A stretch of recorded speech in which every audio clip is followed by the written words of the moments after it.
Good morning, everyone. Thank you for joining us for the EU Green Week partner event, a cluster meeting co-organized by REMEDIES and Upstream projects, both Mission Ocean projects. We are here to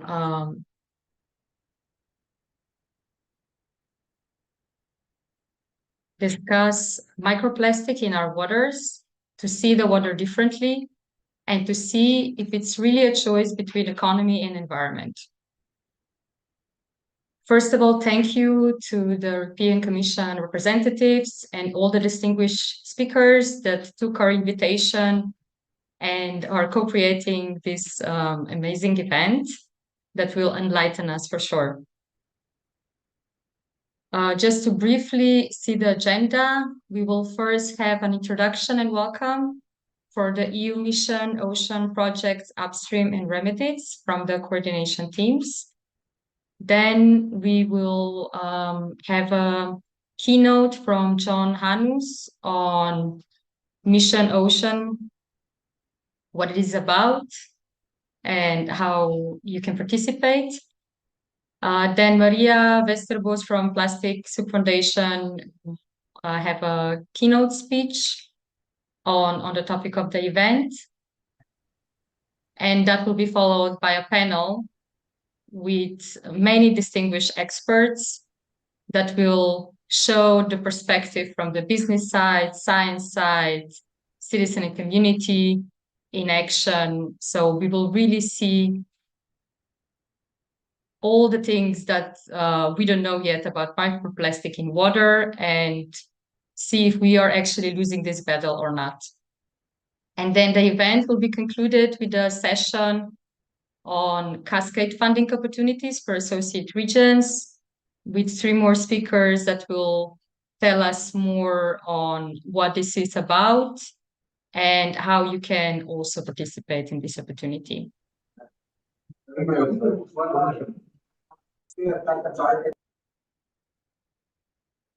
So thank you again, everyone, for joining us. If you're just popping in now, I am Vesna Kuralt.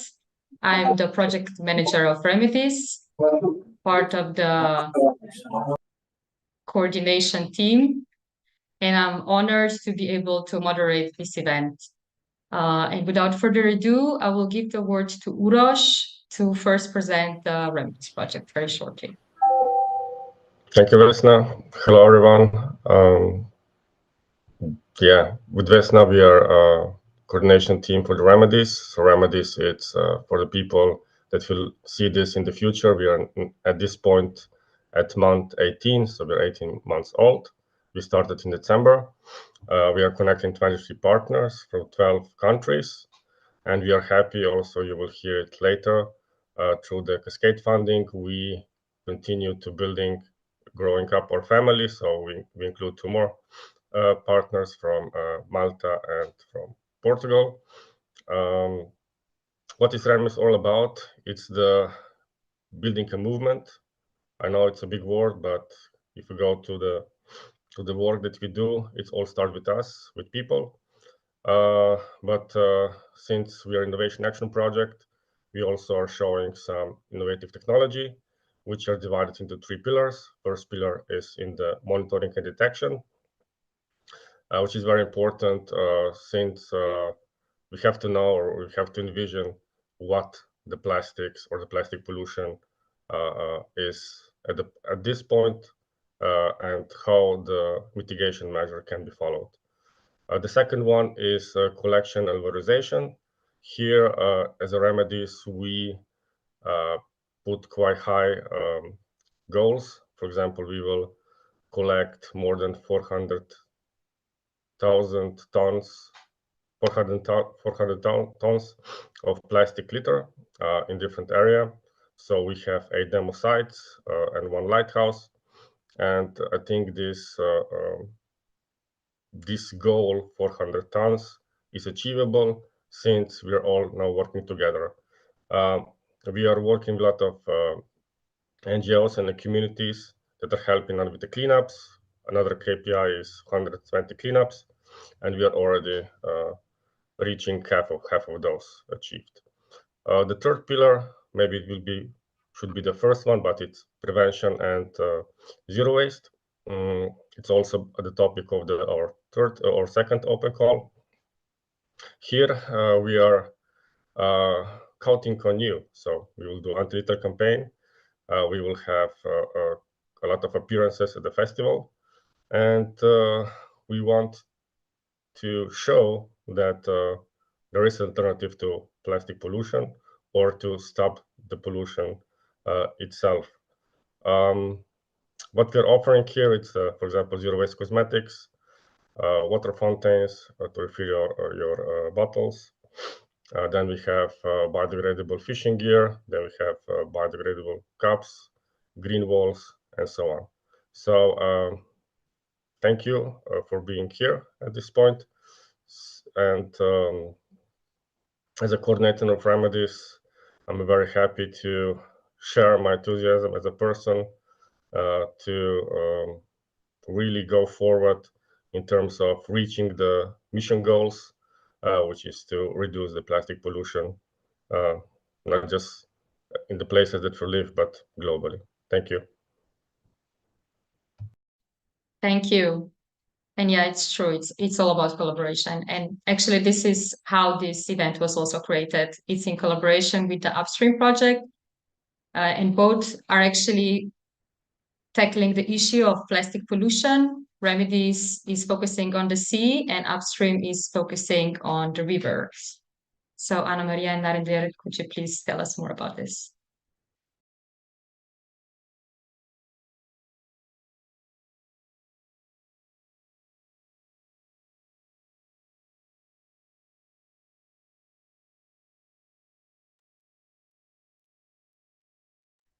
Sorry, I was mute. Thank you very much, Vesna and Uros, for this introduction. Well, I'm Ana Maria Lopez. I'm from ITIP Technology Center, and I'm the coordinator of Upstream project, together with Narinder Vines from INUVO company. Upstream is also a Missions Ocean project. We are 22 partners that are currently focused on one overall objective, that is to address the pollution at every point in the rivers of litter, plastic, and microplastic, from the creation until ending up in the seas, while engaging stakeholders at all levels, industry, government, and citizens. Our main goal is to improve the cleanness and water quality in 7 European rivers that actually flows through several major European capitals and flow into 5 sea bases. At this point, Upstream project is based on the deployment and demonstration into 5 demo sites of a suite of 15 advancing solutions within 5 pillars. Some of them are common to Remedies project. For example, the monitoring, prevention, elimination, and valorization. We cover 11 countries and 7 rivers in 5 different locations: UK, Spain, Italy, Germany, and Serbia. And we try to address this pollution problem in different points in the water supply systems: before the wastewater treatment plants, after the wastewater treatment plants, and of course in the river themselves. After this very brief introduction, I'm going to give the floor to Narinder in order to explain a little more about the sustainable business models that are behind of Upstream project. Okay, thank you, Anna.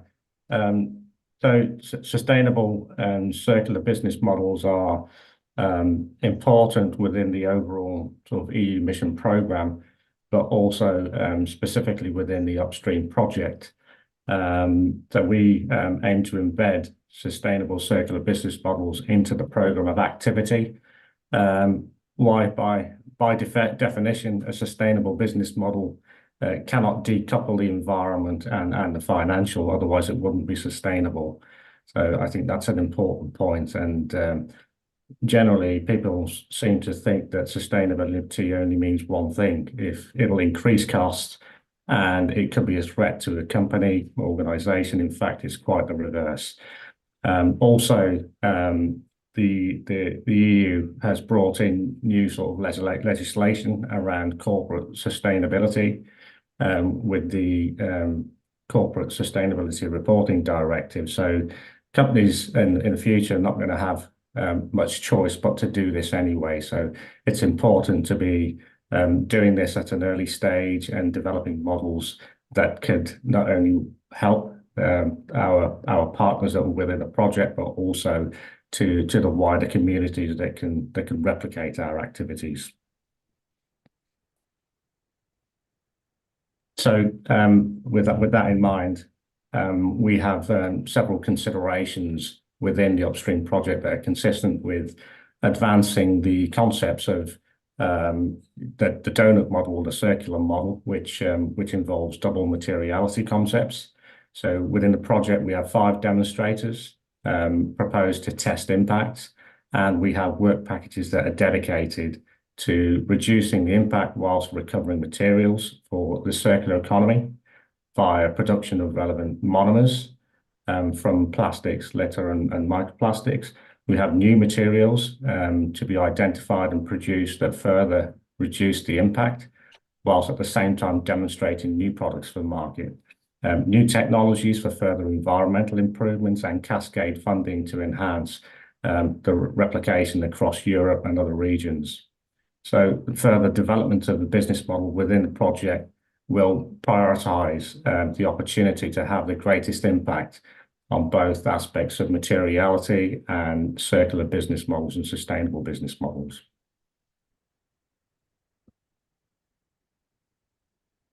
Okay, thank you.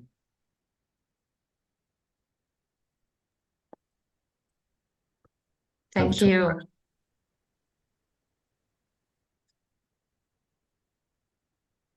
Thank you so much. As you have seen, you're very much welcome to follow on social media, both Upstream and Remedies projects.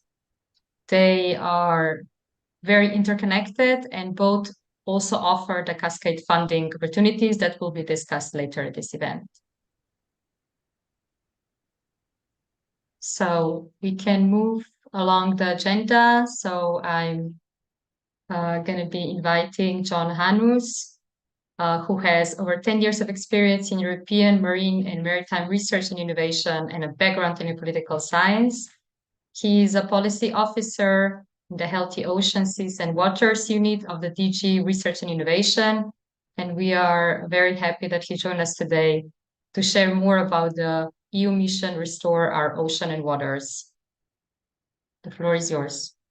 Thank you very much, Vesna. It's a pleasure to be with you here at this meeting. And it's, as you said, my name is John Hannes. I work in the European Commission in the Healthy Ocean and Seas and Waters unit in the DG Research Innovation, which is part of the Mission Secretariat for the Mission Restore Our Ocean and Waters, which I'll be presenting to you today.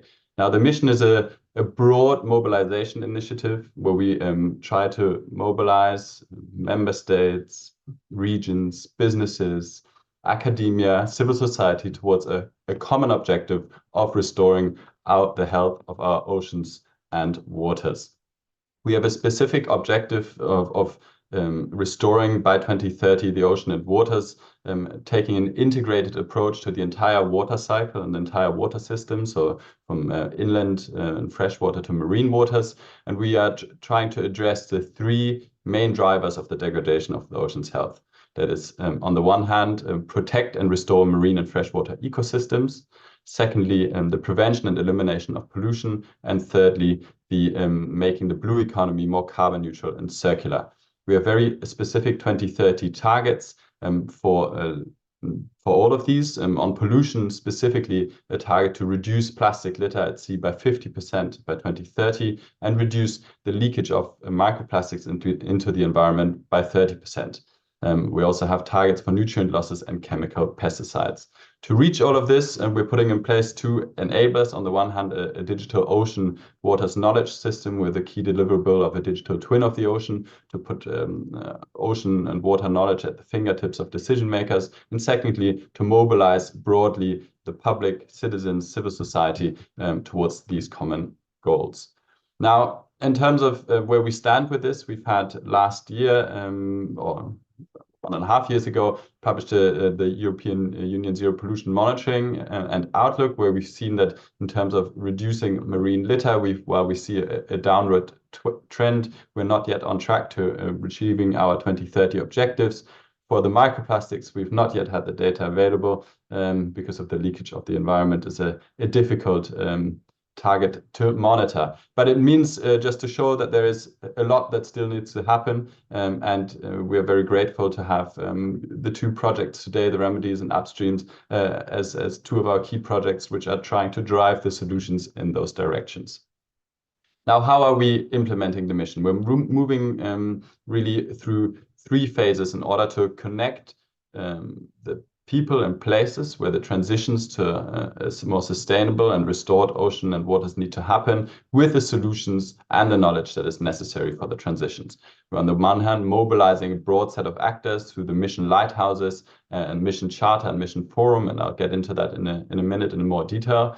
We're second of all supporting the transition. So we're supporting those communities to take up the solutions that we're developing, to deploy them at scale in order to restore locally and regionally their oceans and water systems. And we're working on citizen science, literacy, and putting in place a number of tools. And thirdly, we're working on the deployment at scale of solutions through aligning our programs with other European funding streams, with national funding stream, with private funding, in order to make sure that the solutions that we develop under this mission can be rolled out at scale and replicated across the Union.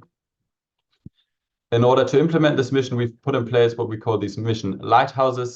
So they are the organizing principle of these missions. They are frameworks for cooperation at sea and river basin level, and really the sites to pilot, demonstrate, and deploy the different solutions at a European level.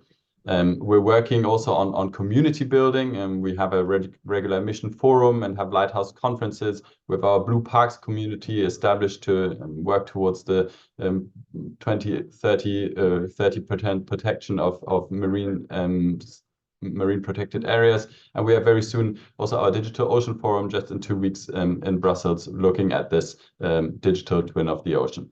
We also have working on this associating regions to mission projects. We've heard about this already, and we'll have more detailed presentation about this later, but really working on making sure that solutions are taken up elsewhere. We are very much aware that this is it's something where we need collective effort and a collective endeavor, this mission. So we've put in place this mission charter where we appeal to everyone, and also everyone in this audience to join the mission if you've not done so already, by pledging the actions that you are taking locally in your constituency in order to reach the mission objectives. It's a simple way to do it, to join the mission, to just put on a pledge and join the over 750 actions that have already been submitted with a budget of over 4.9 billion euros. Sorry. The main while this mission is a broad endeavor, research and innovation, it's very much rooted in research and innovation, and with R&I solutions at the core for the restoration of our ocean and waters. We have already have now 66 projects which are starting or are about to start through 3 waves of calls, of which both REMEDIES and UPSTREAMs are part of. And we have just launched a new set of calls for proposal under Horizon Europe of 127 million euros, which was adopted last month, and where the deadline is in September. If you're interested in these, I've put here, there's the link to a detailed recording of the info days where you can see more detail about all of these. Now, with the Horizon Europe funding, we're really building a set of tried and tested innovative solution for the restoration of the ocean for each of the objectives. So we have a specific portfolio here on zero pollution, where we're working along the zero pollution hierarchy of looking at prevention, elimination, monitoring and valorization of remediation, valorization of pollution. We're building this project of looking at the different pollution types, and where we have specific actions here to look with these two projects in particular to addressing marine litter and microplastics in particular. So here, importantly, these solutions that we're building here are there to be tested and demonstrated and replicated elsewhere in the Union, so that we can really put at the hands of the people that make the decisions of restoring locally their seas and rivers and lakes the solutions to do it. We have our implementation portal, where it's really a one-stop shop to find out about everything that we're doing under the missions, the different solutions that are being developed, the different communities that are established. So here you can find all the solutions or all the information about the mission and its tools. Finally, we're also working to deploy these solutions, because of course one thing is the development, but in order to really reach our 2030 targets, we need to scale them up, we need to commercialize them, we need to roll them out across the Union. And there we are working with aligning with other EU programs in order to support this, from the Invest EU, where we are funding now under the Blue Champion schemes, innovative SMEs, to the broader regional and recovery and resilience funds. We're also working to align it with member states and regions who are joining this mission, aligning this with the UN Ocean Decade, and working really on a number of ways also to involve citizens and youth, for example, for the European Solidarity Corps, giving youth across Europe the opportunity to volunteer for the restoration of the ocean. Now, with that, we're really supporting regions, local authorities to prepare their transitions, to pilot actions locally, and we have a big call at the moment open to support these communities in establishing and taking action locally, facilitating investments, and then building the synergies with regions. So through that, we're really trying to build this mission, and I invite you to all become part of this. I'm very grateful that the Remedies and Upstream projects are already working together, and connecting the solutions that they are working on, the demo sets and associated regions that they have involved, and replicating this and discussing this with a broader audience. So with that, I'd like to thank you very much for your attention, and pass the floor back to Vesna. Thank you, and thank you for this clear presentation of how you have a holistic approach to tackling the mission challenge, which is huge, so to say. And we also saw this in the presentations of the projects that have very ambitious goals. So at this point, I would like to invite everyone who would have any questions that you post them. It could be to either John or one of the projects.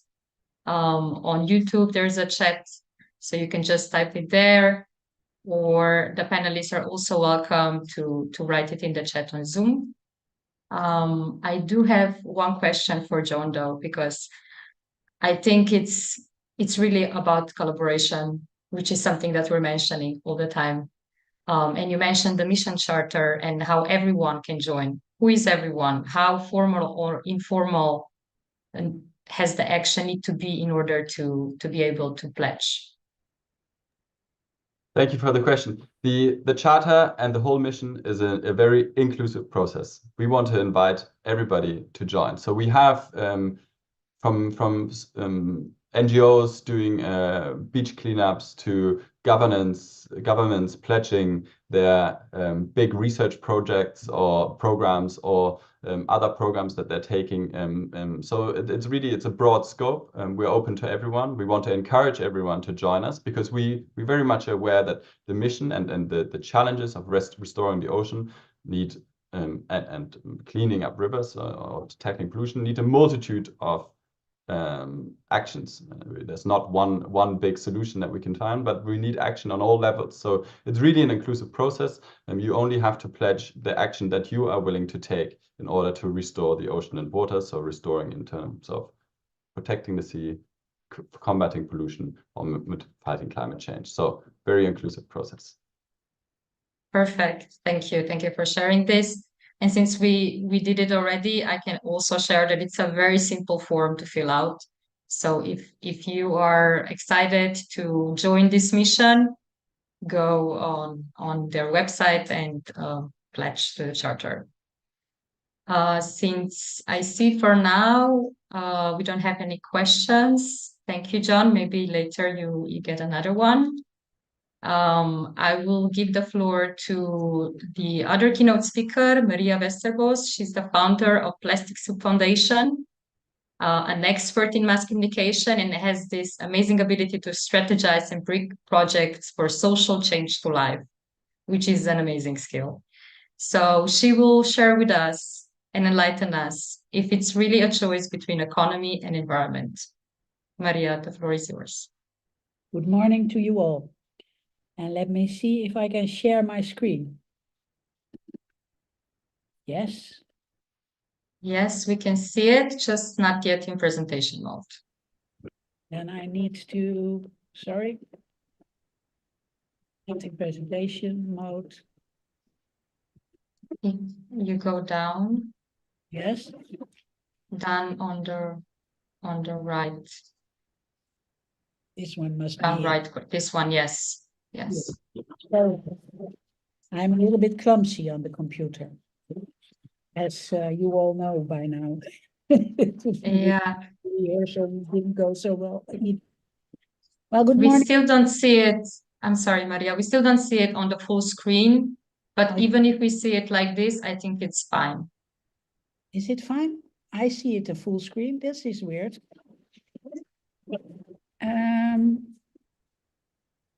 Is it good like this?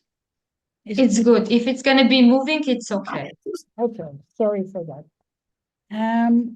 Good morning to you all. Microplastics in our water, soil, the air, and even our own body.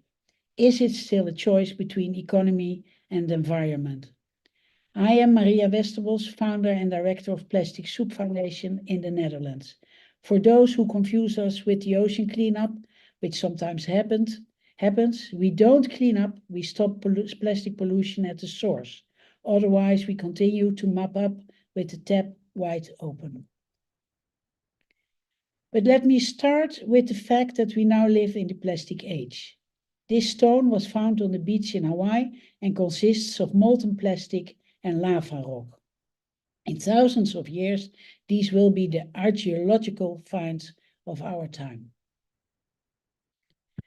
The plastic era began just after World War II. Throwaway living was on the cover of Life magazine in 1955. No more washing dishes, no more plastic cutlery. Housework became so much easier. All good things came in cellophane from now on, starting with babies and children. You see what you buy, no guesswork. Foods come fresh, stay fresh longer, less waste. And things in cellophane are clean and sanitary. Does that ring a bell? This is what the plastic industry claims to this day. But by now we know that plastic has a very ugly downside. Between 1950 and today, we plasticized our entire society. The wooden scooter, the glass bottle, the iron colander, the zinc top, everything became plastic. And every time we said again, it's safe, it's hygienic, and it's comfortable. Barbie and Ken from the 1960s and 61 are the silent proof of that until today. At the same time, the production of plastic grew exponentially.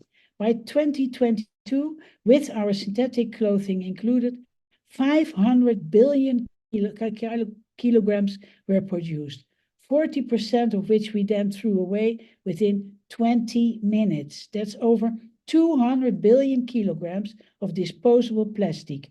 Throw away every 20 minutes. So where does that plastic waste go? A whopping 79% of all plastic ever made ends up in landfills. Only 9% is recycled until now. And industry wants us to believe in recycling, but because of the many different chemical additives in plastic, that's a myth. Why? You do not only recycle the plastic, but also the chemicals in it, which results in an even more toxic cocktail. And since 98% of all plastic is made from oil, we are witnessing the largest oil spill in history. Imagine there's oil in the air, oil in our clouds, oil in the water. If there is only by now, Ocean Conservancy estimated in 2015 already, that 15% of our ocean consists of plastic, then 15% of our ocean consists of oil. And that's just to give you an impression of how terrible this oil spill is by now. Plastic has penetrated the capillaries of the planet. Scientists are finding it in clouds, in the rain, in Arctic ice, at the bottom of the deep sea, in the ground, and in all water. It pollutes the whole world.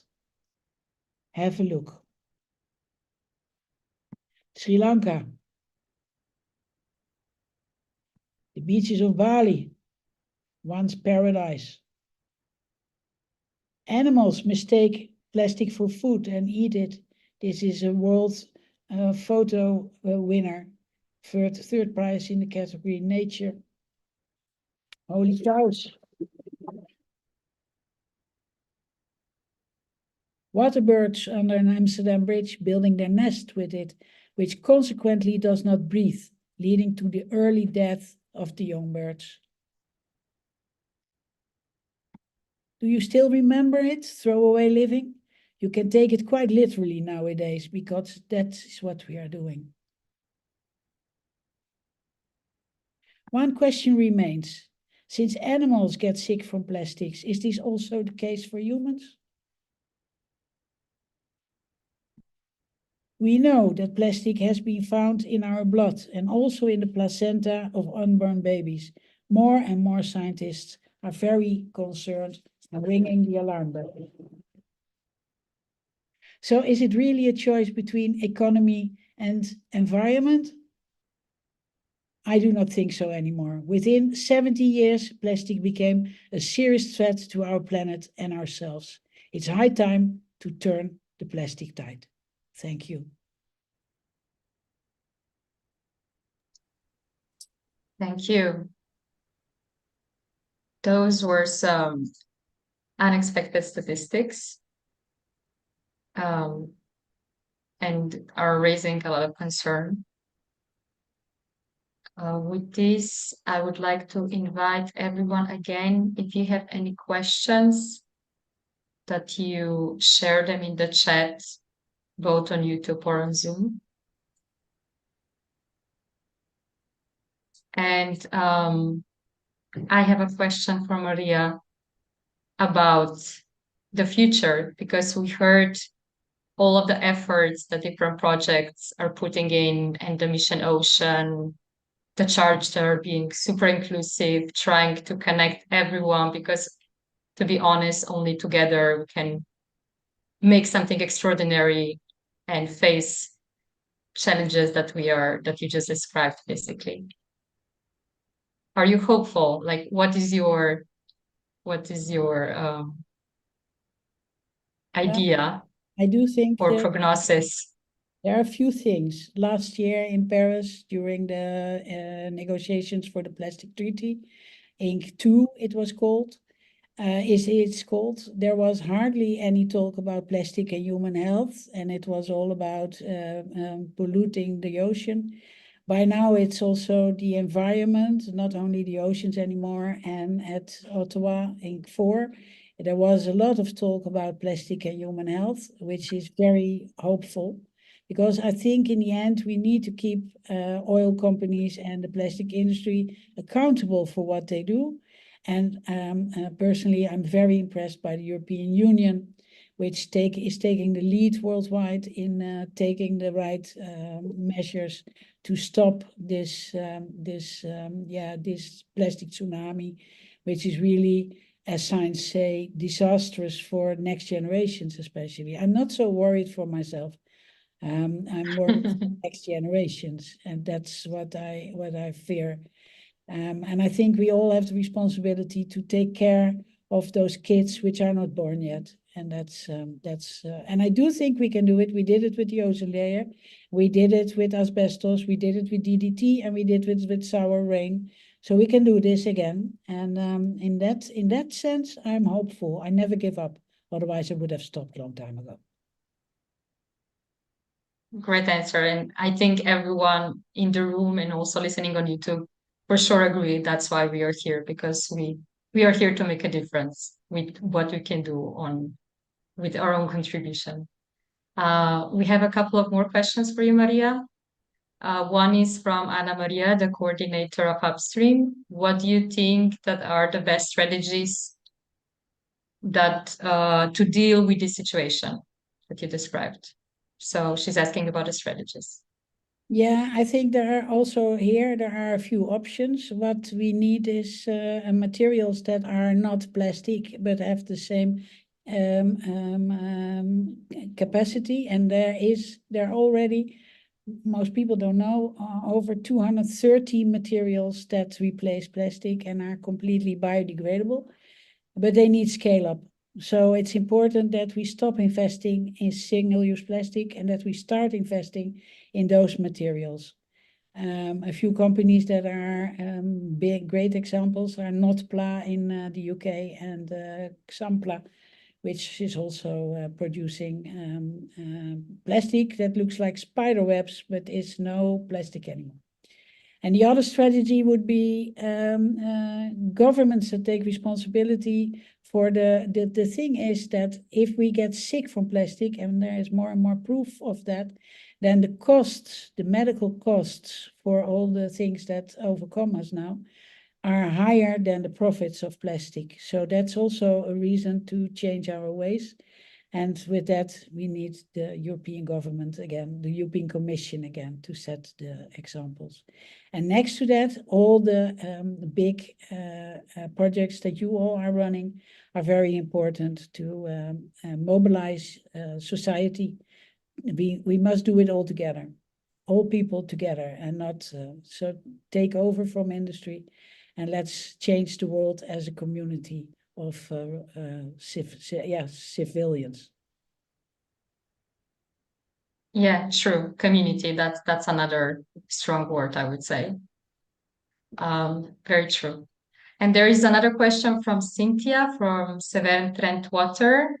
She asks, what do we do with all the plastic already here if it cannot be recycled? What is needed to increase plastic recycling, if that is the better approach with what is already here? Yeah, plastic recycling is a myth that the plastic industry started already in the 70s when they already assumed that there would be a problem one day. And plastic recycling is almost impossible. We have 140,000 types of plastic with thousands of chemical additives in there, so you cannot recycle. So the new answer from industry is chemical recycling.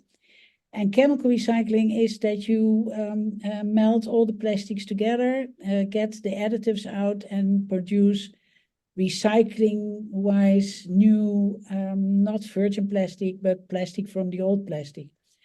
That could be a solution on the short term to get rid of all the plastics we have. On the other hand, it's also very polluting. So it's not so easy to get rid of all that plastic, which is already there. I think in time, in nature will take it over. You already see fungi and bacteria that are consuming plastic, but we need, in nature needs time. So we will see soon, I guess. I hope so. But yeah, for sure, another way that I at least believe in is prevention, just trying to use less plastic. That helps for sure. Course. But I thought the question was about all the plastic that is there. No, it is. I'm just adding on top of it. No, we need yes. We need to stop producing so much plastic. That's rule 1. Very true. And the last question to you is from Urosh, the coordinator of Remedies. Do you believe that plastic companies knew about microplastic before the scientists start publishing their studies on that topic. Yeah, I do so. I do think so. I remember when quite some years ago, I asked the industry to measure nanoplastics, and then they told me they could not because you cannot see nanoplastics. And then I asked them how they sell nanoplastics if they cannot measure it. Because if you sell nanoplastics, you can, you know. So the thing is, yes, they knew about it and they were very well aware of it. The difficulty is that we knew it later. On the other hand, scientists are already talking about it since the early 70s also. So, but we were not ready to listen because plastic is so comfortable and so normal in our life that we hardly could imagine that it was a problem. It's so cozy to have plastic. So it's also something that we were not aware of it until we saw these pictures from Chris Jordan of the albatrosses. That was one of the moments that we were all very shocked. These birds with the bellies full of plastic on the midways, if you can all remember that. That was a shock. And then something started changing. And hopefully it will continue to change. We are doing very well. In the 2009, it was Chris Jordan. So let's say 15 years later, it's going rapidly. So in that way, I'm not only positive, but I'm really proud on the flexibility of the world. Yes, I think so too. Especially, I think it's a hot topic as well for the European Union. So I'm very proud to be a part of this story, a story of positive change. Thank you very much, Maria. Is there something else you would like to share before you leave us? No, yeah, I'm sorry that I have to leave for another interview this time.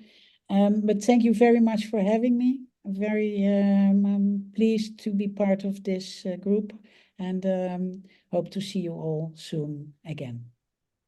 Keep up. Thank you. Thank you. Bye-bye. Thank you very much. Bye. Bye. Thank you so much. Yeah, I'm also pleased to say that Maria is one of the Remedies ambassadors. So this is how we're trying to create this community bottom up, and everyone are very welcome to join to this mission. So as announced, we continue with the panel that will be moderated by Andrea Palatinus. She's also a part of our team at the National Institute of Chemistry in Slovenia. And she is a founder of Microplastic for Breakfast Researchers Community and an expert on marine litter and microplastic monitoring, and is currently leading the work package on monitoring for Remedies. So we will now dive deep into the microplastic in water and see if we are losing this battle. Andrea, the floor is yours. Thank you, Vesna. Do you hear me well? I hope everything is okay. Welcome everybody to this event. Very nicely. I listened to Maria now. It's always nice to listen to her.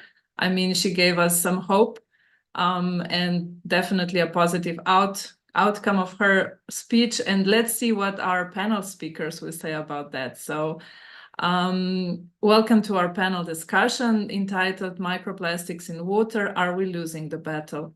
So we are privileged to host today distinguished experts from different fields of dealing with microplastics pollution. We have representatives from research, industry, and community activism.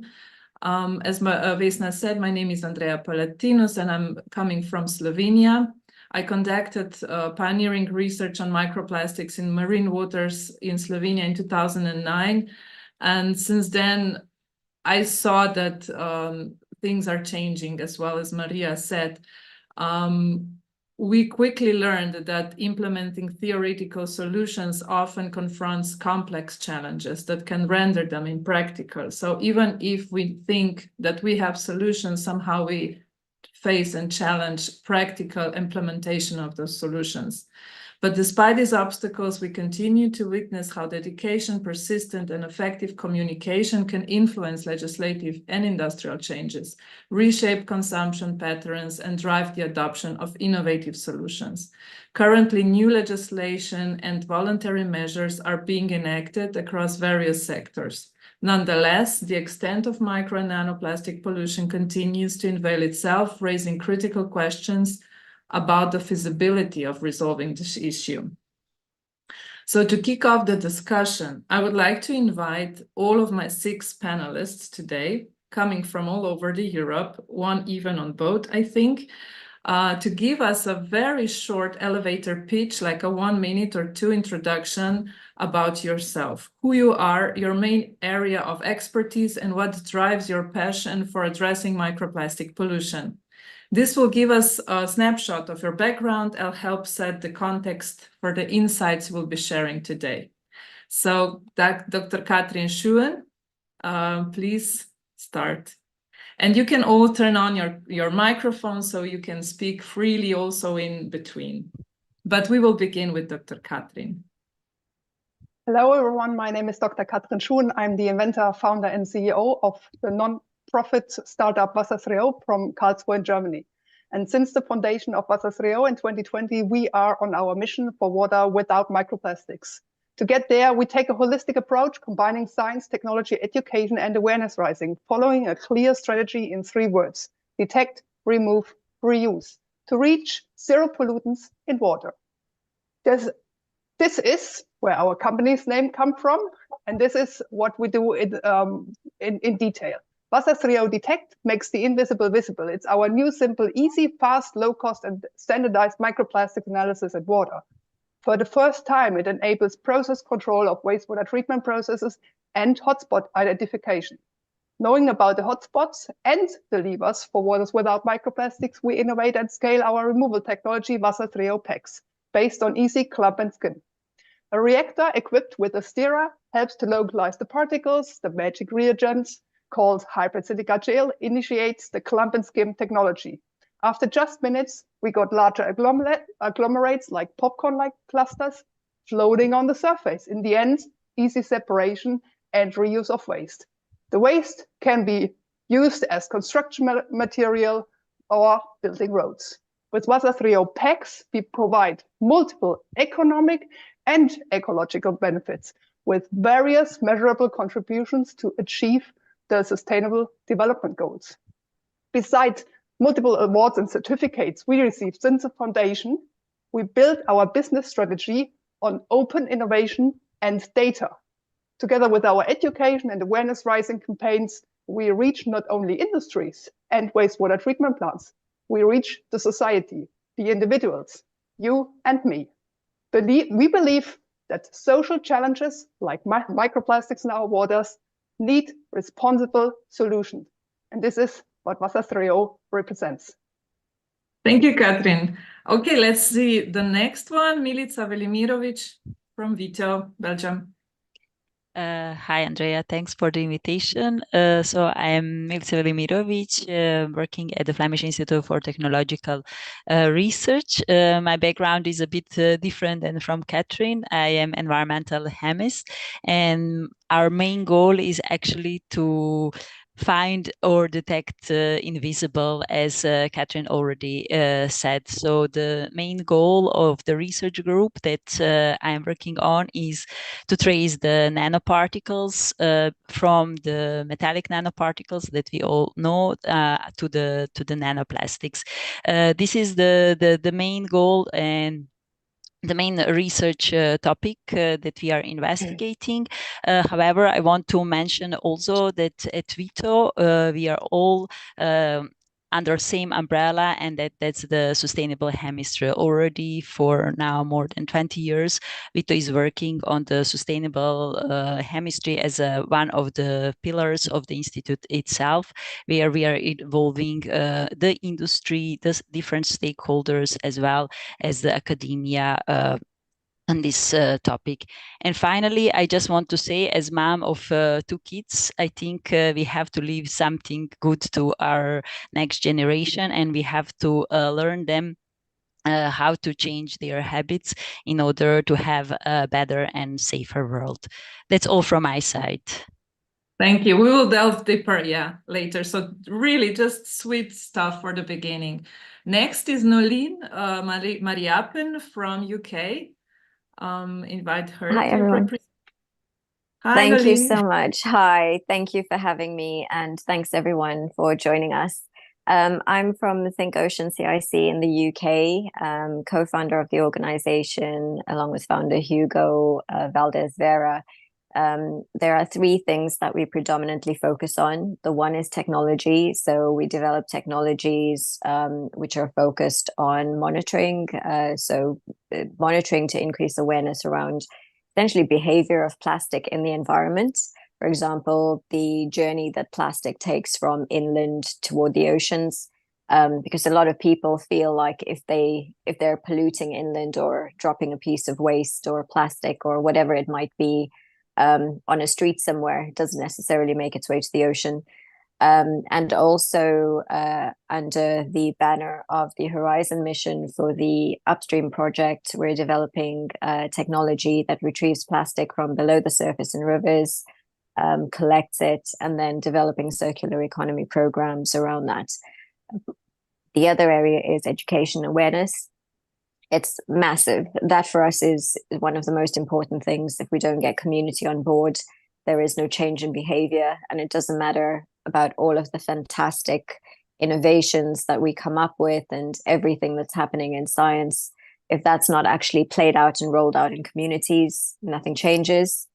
And of course, working alongside everyone within the partnership and collaborating. So we really also hope to bridge that gap between communities and the science to make the technologies, the awareness, and to kind of make it more palatable in terms of everything that's happening in science so that it's more understandable and relatable within communities. So those are some of the things that we work on. Perfect. Thank you, Nolene. The last of the women representatives is Cynthia, also from UK, Cynthia Carliel-Marquet. I hope I pronounced it right.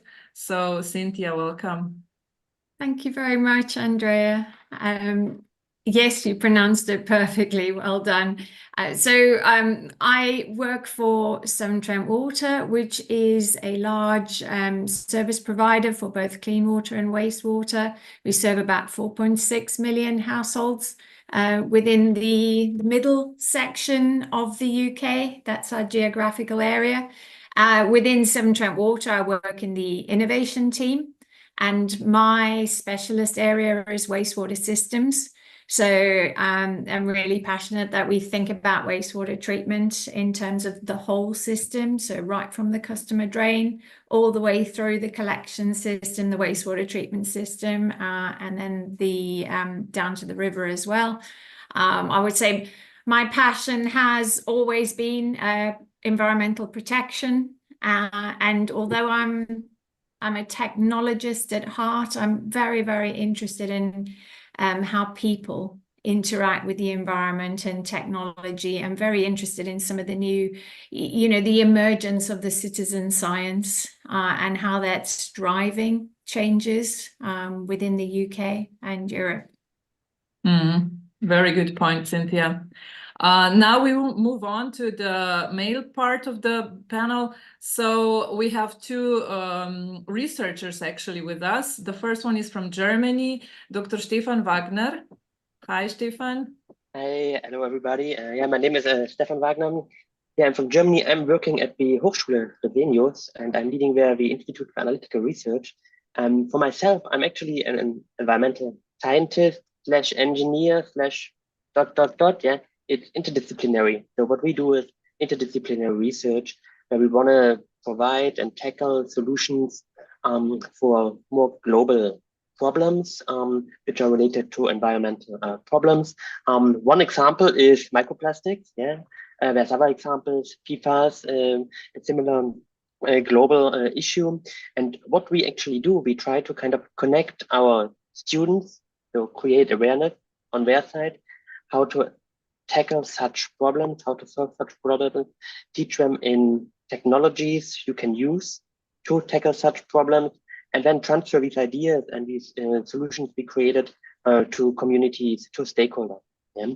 And one thing which is really, I'm really interested in is tire wear. We will talk about it later on. And why I'm interested in it, because I think it's very specific for the microplastic discussion. As this is a emission, a type of microplastic which we cannot easily avoid. So it's not so simple to close the tap. And we will talk about this later. And I think that's it from my side in very brief. Thank you. Thank you. Thank you, Stefan. The last speaker comes from Italy, but currently resides somewhere on the ocean, I believe. Well, it's in the sea. Dr. Giuseppe Soaria. Hi. Hi, good morning, everyone. Thank you, Andrea, for the invitation. Yeah, I'm Giuseppe Soaria. I'm a research scientist I work for CNR, which is the Italian Research Council, is the biggest research institute in Italy. It's a multidisciplinary institute, but I specifically work for the Institute of Marine Science. I am a marine scientist. My training is in marine biology and marine ecology. And I started working on plastic pollution in 2013 while I was doing something completely different. So I was working on plankton, planktonic organisms, but I soon realized that back then, 10 years ago, my samples were full of plastic. There were actually more plastic than the organism I was supposed to study. And that's where my scientific interest started to begin. And I started deepening the scientific questions and been publishing about it in the last 10 years. So I'm really happy to join this panel and looking really forward to this stimulating discussion. Thank you again, Andrea. Thank you, Giuseppe. Thank you. So let's start the discussion now more in details. I would again invite Katrin to be the first discussing this with me. So Katrin, you are the representative of, let's say, a private company. You are a private non-profit, and you're involved, I believe, in both projects. You're involved in Remedies and in Upstream. So you are definitely doing solutions, right, to prevent microplastics from entering the environment. My question, the first one would be why 3.0, but 3.0. So you actually started to discuss this already, but if you can take us now at the beginning, why did you decide to do it? And how did you make a plan to do it? So if you can delve a bit more into that. Yeah, it starts, I think, in 2007, because then I started working in industry, in polymer producing industry. And in 2012, I changed the site and moved to back to the university, doing a junior professorship for organic and ecological chemistry and combining polymer science on the one hand and environmental protection on the other hand. And water was the combining element. And since 2016, already 2016, we have a solution for water without microplastics. But the huge problem was that the process control was missing. So we found out that we have no detection standard. We have until now, until today, we do not have. But the big question was, okay, everybody's talking about a microplastic pollution, but without standards. We are only people with an opinion. So we're talking about concentrations, about pollutions, about hotspots, but without coherency and comparable data. Yeah, we have only opinions, and therefore we combined detection, removal at the first step, and then we found out, oh, the process gets out waste, and we can use the waste as a resource. So we contribute to the circular economy approach and have a full circle. And this is where the name comes from. This is our strategy. This is what we are doing every day. So detect. First, we know about the hotspots. We detect the hotspots. We directly act at the hotspots in industries and wastewater treatment plants. And we close the loop with circular economy approaches. And you believe that, because you said it very nicely, if we don't have data, we're just a people with opinion. So do you think in preparing the solutions for this problem, for this pollution in the environment, do we have enough data? Do we need still to investigate, or should we be now fully engaged in solutions? Are we there yet? or do we This goes hand in hand, I think. As we see in upstream and in remedies, we are working closely together to harmonize our methods. This is one big point on the agenda. It's not only one detection method that should be present for detection. There should be more methods so that there's a choice. It's not just one economic benefit for one company providing an analytical device. So in the end, this is how we should work. So providing data, harmonization on the one hand, standardization on the other hand, and speed up in data transfer. And I think this consortium, so both remedies upstream and all the actions from the European Union are leading into the same direction. We need the data, we need a fundament, and we need directly the implementation of the solutions. Because when we know there's a pollution, then we can get rid of the pollution with the right technologies. And this is how Stop the Flow should work. Okay, Milica, do you agree with that? Do you want to add something to that? So basically, yeah, I agree with Catherine very much because yeah, we had many discussions, especially within the upstream, about the standardization and harmonization, not only about the analytical methods, but also on the sampling campaigns, because the representative sample is something what is very important, and I think Catherine pointed this out in both projects very much, and this is what they are also doing and using, you know, like different techniques to have the representative samples from different environments. So I think that's also something that is very important. So like analytics that is also developing very fast in different directions. So we already now have like different palettes, but also yeah, like the representative sampling, and also like the blanks, quality assurance, quality controls. These are all the things that have to be discussed and taken into the place also when we are talking on the micro and nanoplastics. Because what we all know that micro and nanoplastics, it's really omnipresent. This is what we have seen also on our study blanks. And this is, I think, also something that is of concern for all of us as well. So this is only a small topic that can be added on, but I think that Catherine has really right on everything what she said. Anybody else from the panel? If somebody wants to add something, you can always unmute and just add your comment. So if nobody wants to add to this, Milica, I will then continue with you. What do you see are the latest scientific advancement in detecting and quantifying the smallest of the microplastics? So let's say call them nano, right? We just discussed before, I was asking her, what's the definition of 1000 microns, 100 microns? So yeah, thank you, Milica, for guiding me to ISO standard on that 1000 micron as a limit to nanoplastics. But how are the scientists, how is the research area, research people detecting them? What are the latest scientific advancement in this area? Yes. Maybe I first tell you more about 1000 to 100 nanometers, because scientists are still a bit in the debate because yeah, like there are different recommendations as well. And I'm also coming, you know, like from consortia where we developed the methods during my postdoc, you know, for detect metallic nanoparticles, and then we had to count them and they had to be, you know, like below 100 nanometers to be called the nanoplastics.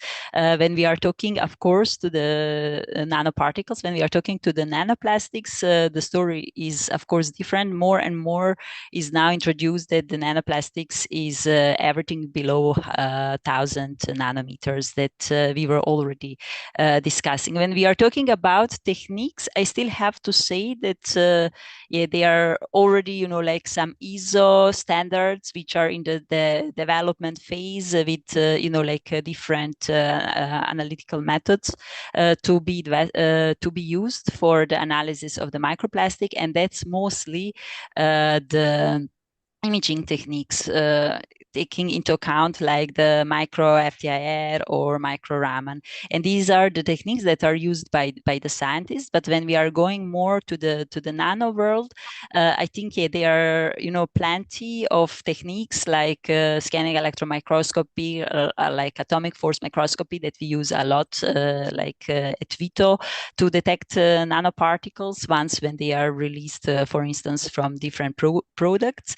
However, I think when we go more into the environmental samples, probably Stefan might have also a bit different opinion, and the particles below 1000 nanometers, I would say that we have to go more to the methods which are mass-based, meaning that we will not count the particles on the microscope, but more we will try to quantify their mass in the sample. And for that, in our lab, we are mostly using pyrolysis, gas chromatography, mass spectrometry. They are like also a bit different techniques, but they are all based on the mass spectrometry, where we can quantify different masses of different polymers in water or in other environmental matrices.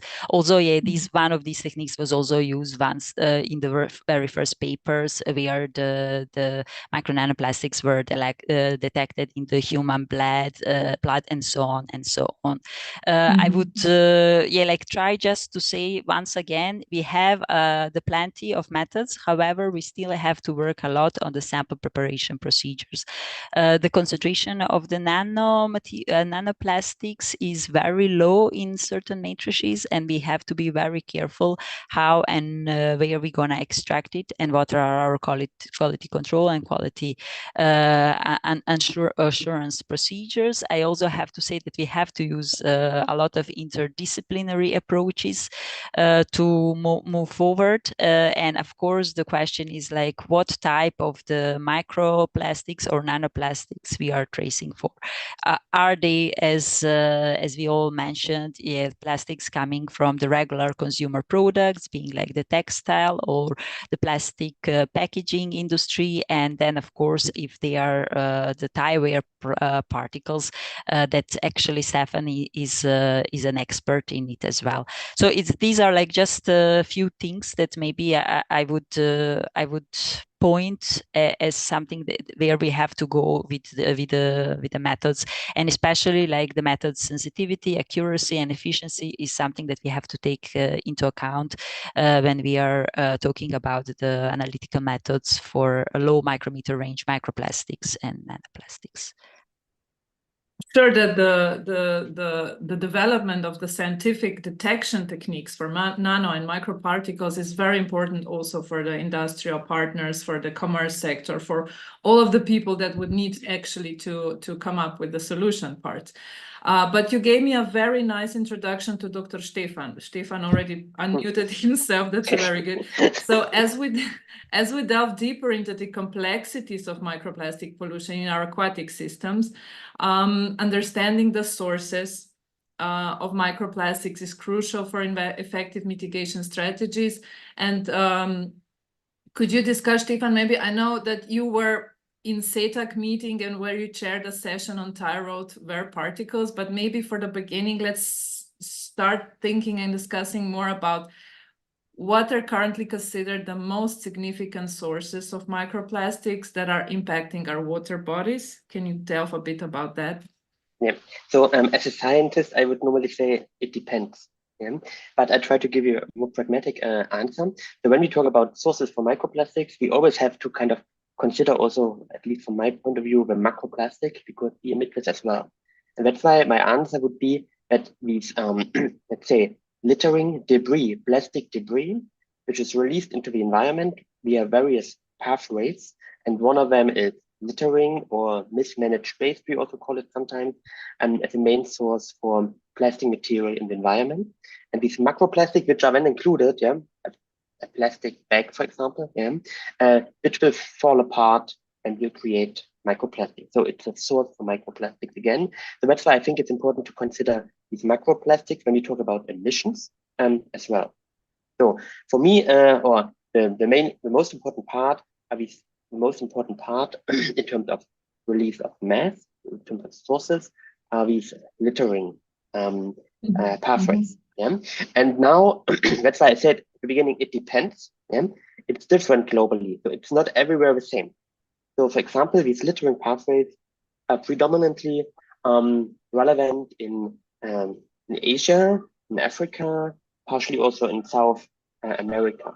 In Europe and North America, it's a little bit different. So these littering, so these diffuse sources are a bit less relevant, and more relevant become point sources. For example, a wastewater treatment plant, a combined sewer overflow with something, when a sewer network receives a lot of water during a storm event, and the water is directly discharged or with such a minor treatment into the surface water. Yeah, so it doesn't really go through the entire wastewater treatment plant. That's called combined sewer overflow.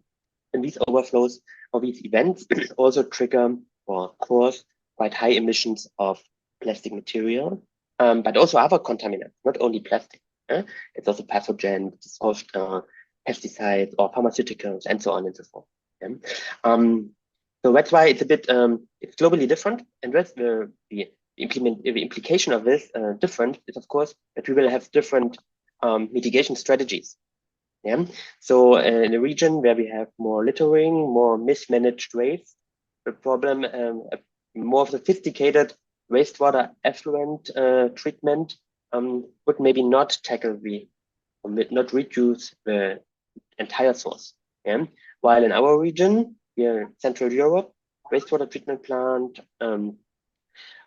improvement and treatment of combined sewer overflows might already help quite a lot. Yeah. So that's for my that's the answer for this question, where I think the main sources come from, and there's also other sources, of course. Yeah, we talked about cosmetics in the past. Yeah? We talked about primary microplastics, so plastics which is used in a product for a certain purpose, and it's already a microplastic particle. Yeah.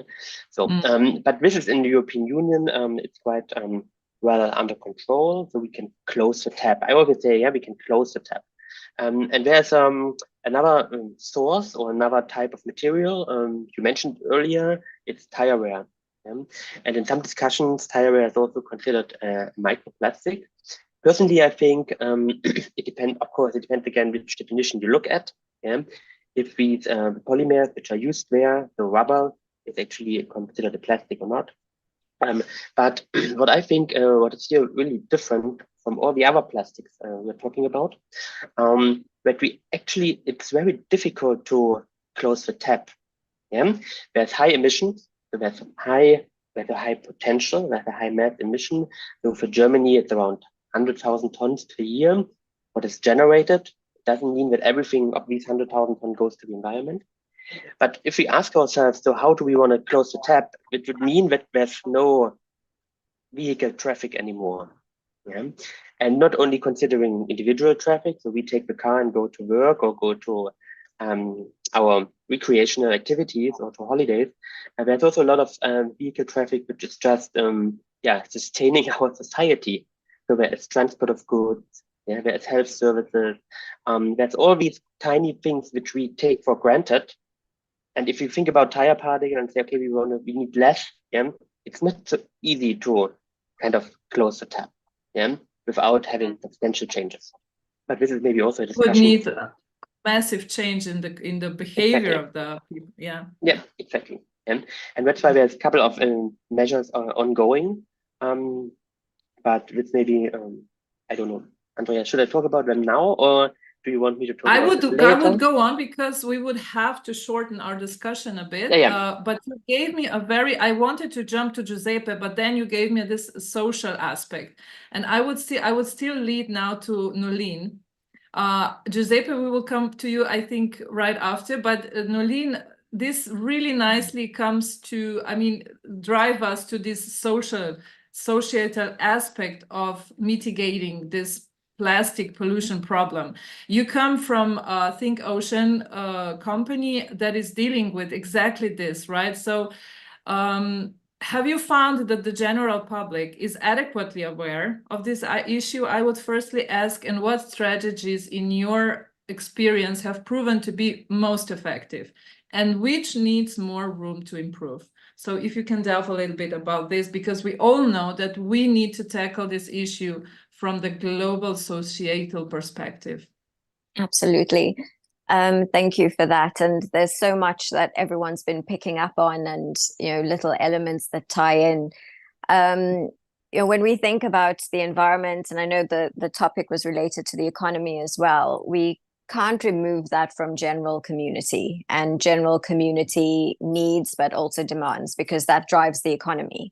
And what consumers playing a pivotal role in terms of driving demand. This also leads to implications for policy, for manufacturing, infrastructure, basically everything else. So we cannot look at it as anything which is separated out from each other. They're all interlinked. The relationship is also a very complex one, and like Stefan spoke about, we can't employ the same approaches and strategy thinking that it's one size fits all globally, because that's not the case. Sorry, going back to your question, because I'm thinking about what everyone else was speaking about as well. But going back to your question, simply put, no, there isn't enough awareness around microplastics. The issue of microplastics, often for most people that we come across with a lot of our engagement activity, even people who take a stand on plastic pollution don't understand microplastics, and they see it as a very separate issue. And actually, they see it as a science issue. They see it as something that it's for the scientific community, and the scientific community is dealing with that. And they don't see how it relates to their everyday behavior. For example, that, bigger pieces of plastic, when it degrades, what that actually means for the environment, what that actually means for them in terms of their health, what it means for ecosystems. So they don't see it as much of a pressing personal concern. And a lot of that is also because of the nature of it. When it's not visible, when you can't see it, it's less likely that, it's not something that's literally in your face like plastic is. And also people see plastic as, yes, an environmental concern, but they see that because of the aesthetics of it. You see these huge dumps or lakes or ponds full of plastic. So there really needs to be more in terms of bridging that gap and actually making it more tangible in terms of why it is that this is an issue to people every day. And very interestingly, there was actually a newsletter that went out from Arnold Schwarzenegger to his training community. And he was talking about microplastics and the effect on health and also performance.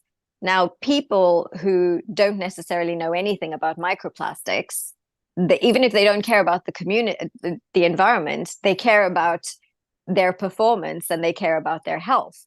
And that is something which causes them, to start paying attention, to look at how, where this comes from, how they can change their behaviors. So I think, that leading into educational campaigns, that's been something which we've seen has been vitally important, and actually a different spin on educational campaigns, because truthfully, a lot of people are becoming overwhelmed with the bombarding of what's actually wrong. And then they feel like they're doing their bit. So if you see a piece of packaging at the supermarket that says this is fully recyclable, so you buy that over something else, and then you put it in the recycling. And then people become disheartened when they hear statistics around how much is actually recycled or how much can be recycled, and feel like there's misinformation and that they're doing their part.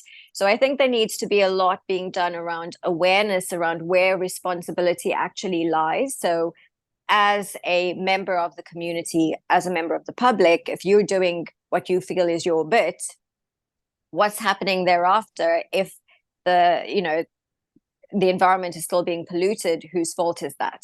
And actually bringing it back to questioning the entire life cycle of that plastic, not just, from purchasing at the supermarket, but, are we looking at more sustainable plastic production, outside of looking at plastic alternatives as well?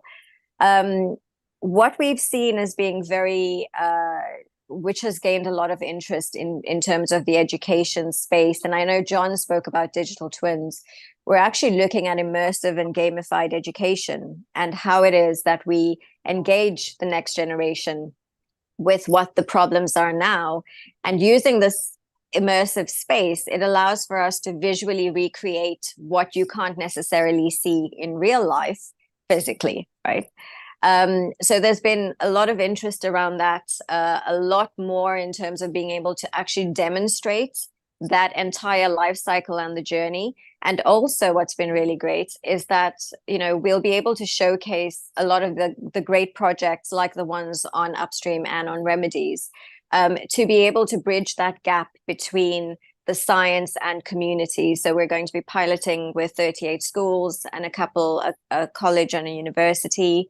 And this is the sort of thing that I feel we need to be looking at and bridging those gaps, making it more accessible, making it more relatable, looking at how we're raising awareness, and also looking at how we scale solutions that are relevant and appropriate, because it's about us taking what we learn here with all of our projects in Europe and actually being able to disseminate information, which is a really big thing, I know, within all of our projects, and for Europe as well. But also, you know, adapting those things for some of the more vulnerable communities globally. And Stefan talked about, you know, Africa and Asia, where the same solutions don't necessarily apply, and education, you know, is on a different level. But I don't know if I even answered all of your questions. But I think if I we have haven't, please just ask any follow-ups. You just made me remember an old saying that we have in Slovenia in terms of when we have to do like something in another country. So first clean up before in front of your own house, then come to me and nag me. So this is something I think Sweden had a very nice examples of tackling environmental issues when they had to deal with the acid rain, etc. They knew that Germany and all the industrial part of Europe was basically guilty for their acid rain. But being such, let's say, modest nation, they first started to do their own environmental campaigns before inflicting them. Let's clean up this mess. You have to clean up your industry in terms of reducing our acid rain problems. So yeah, I think we all need to do our roles in very, very, very good. So Giuseppe, thank you, Nolene. I will now go on with Giuseppe. More from an environmental perspective. This is a societal behavior that's impacting the environment, but Giuseppe was a hand first there, seeing the effect that our societal behavior had on the environment. And microplastics story basically, or the microplastics, let's say, movement started from marine environment. Giuseppe, you started these investigations 10 years ago. You were in awe what you found. Is now any different? Are you seeing now any less plastics or even more? How do you see this evolvement in the last 10 years? How this changed? How is now and how was then? Yeah, I mean, it's very difficult to say something scientifically valid about trends, because our sampling methods in the last 10 years have been constantly and super quickly evolving and refining day by day, I can say. So it's very difficult, if not impossible, I would say, to compare what was done 10 years ago with what is being done now in terms of sampling, in terms of extraction of protocols. So we've been hearing about all this development, and there are new developments every day. So I think one of the biggest challenges that we are facing is harmonization, because this is critical, this is key, because if we want to understand the trends, and also if we want to understand if these policies, all the policies that we are implementing are actually working, we need to see that these policies are having an effect into the environment, and that there is an actual reduction in the concentration of this particle into the environment. But as long as we do not develop like standard methods, it's basically impossible to draw any scientifically meaningful conclusion about the long-term trends and the temporal trends. This is the first point I wanted to touch. But then also hearing where the discussion was going, something very critical came to my mind. So I keep hearing, plastic, but and we all talk about plastic, but actually from a scientific point of view, this is a meaningless term, is a meaningless word. It's just a collective term that encompasses hundreds and hundreds, if not thousands, of different chemicals and of different substances, of different polymers, and each of these has a different behavior, a different source, and a different solution. So if we want to be scientifically solid, we need to tackle each one of these polymer one by one. So slowly and steadily, we need to start talking about single polymer. We need to tackle polyethylene, we need to tackle PVC, we need to tackle polyester, and so on, because it's actually meaningless. And this is, I found in this last 10 years that it's very difficult also to transmit this message to the public, and not only to the public, even to other fellow scientists working in other fields of research. They struggle to understand the complexity that we are facing. So we talk about plastic, but plastic doesn't mean anything, right? Everybody tends to think that we can solve the plastic crisis, we can solve the plastic problem, but we are actually before Maria Westerbros was saying something that I also often quote at the end of my presentations, so that we successfully tackled many environmental issues in the past. But there is a main difference, because those environmental issues were mainly caused and dealing with one single chemical, like for instance, DDT. We banned DDT, the production and the sale of DDT, and we solved the issue. For plastics, we are facing thousands of different substances, so we have to ban all of them. This is unpractical, probably unfeasible. So we need to tackle the sources one by one. This is, I think, the key message I wanted to give, because from a scientific point of view, we should actually, if we want to be rigorous, we should stop publishing about plastic or microplastic, but we should start publishing about, I don't know, small polypropylene particles, like very targeted studies about single polymers. This is just what my 2 cents on this. Yeah, and I actually really agree with you, because we are facing so complicated problem if we don't break things up, like separate and then deal with the separate problem partially. So that's a very good point. Anybody would like to add something to that? I think that it would be very beneficial also for the legislators or for the societal partners to deal with one at a time instead of dealing with all of them at one time. So if anybody wants to add something, just come in. If not, yeah, do we have somebody? Katrin. Yeah. Just a quick comment from the solutionists side. We are not interested in polyethylene, polypropylene as a single plastic, because we know we have a complex mass of polymers in our environment.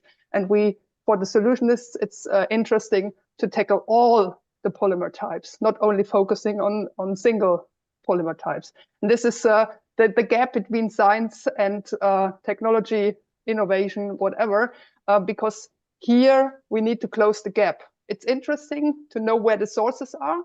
It's interesting to find out where the pollution comes from, and it is interested to know about the polymer types.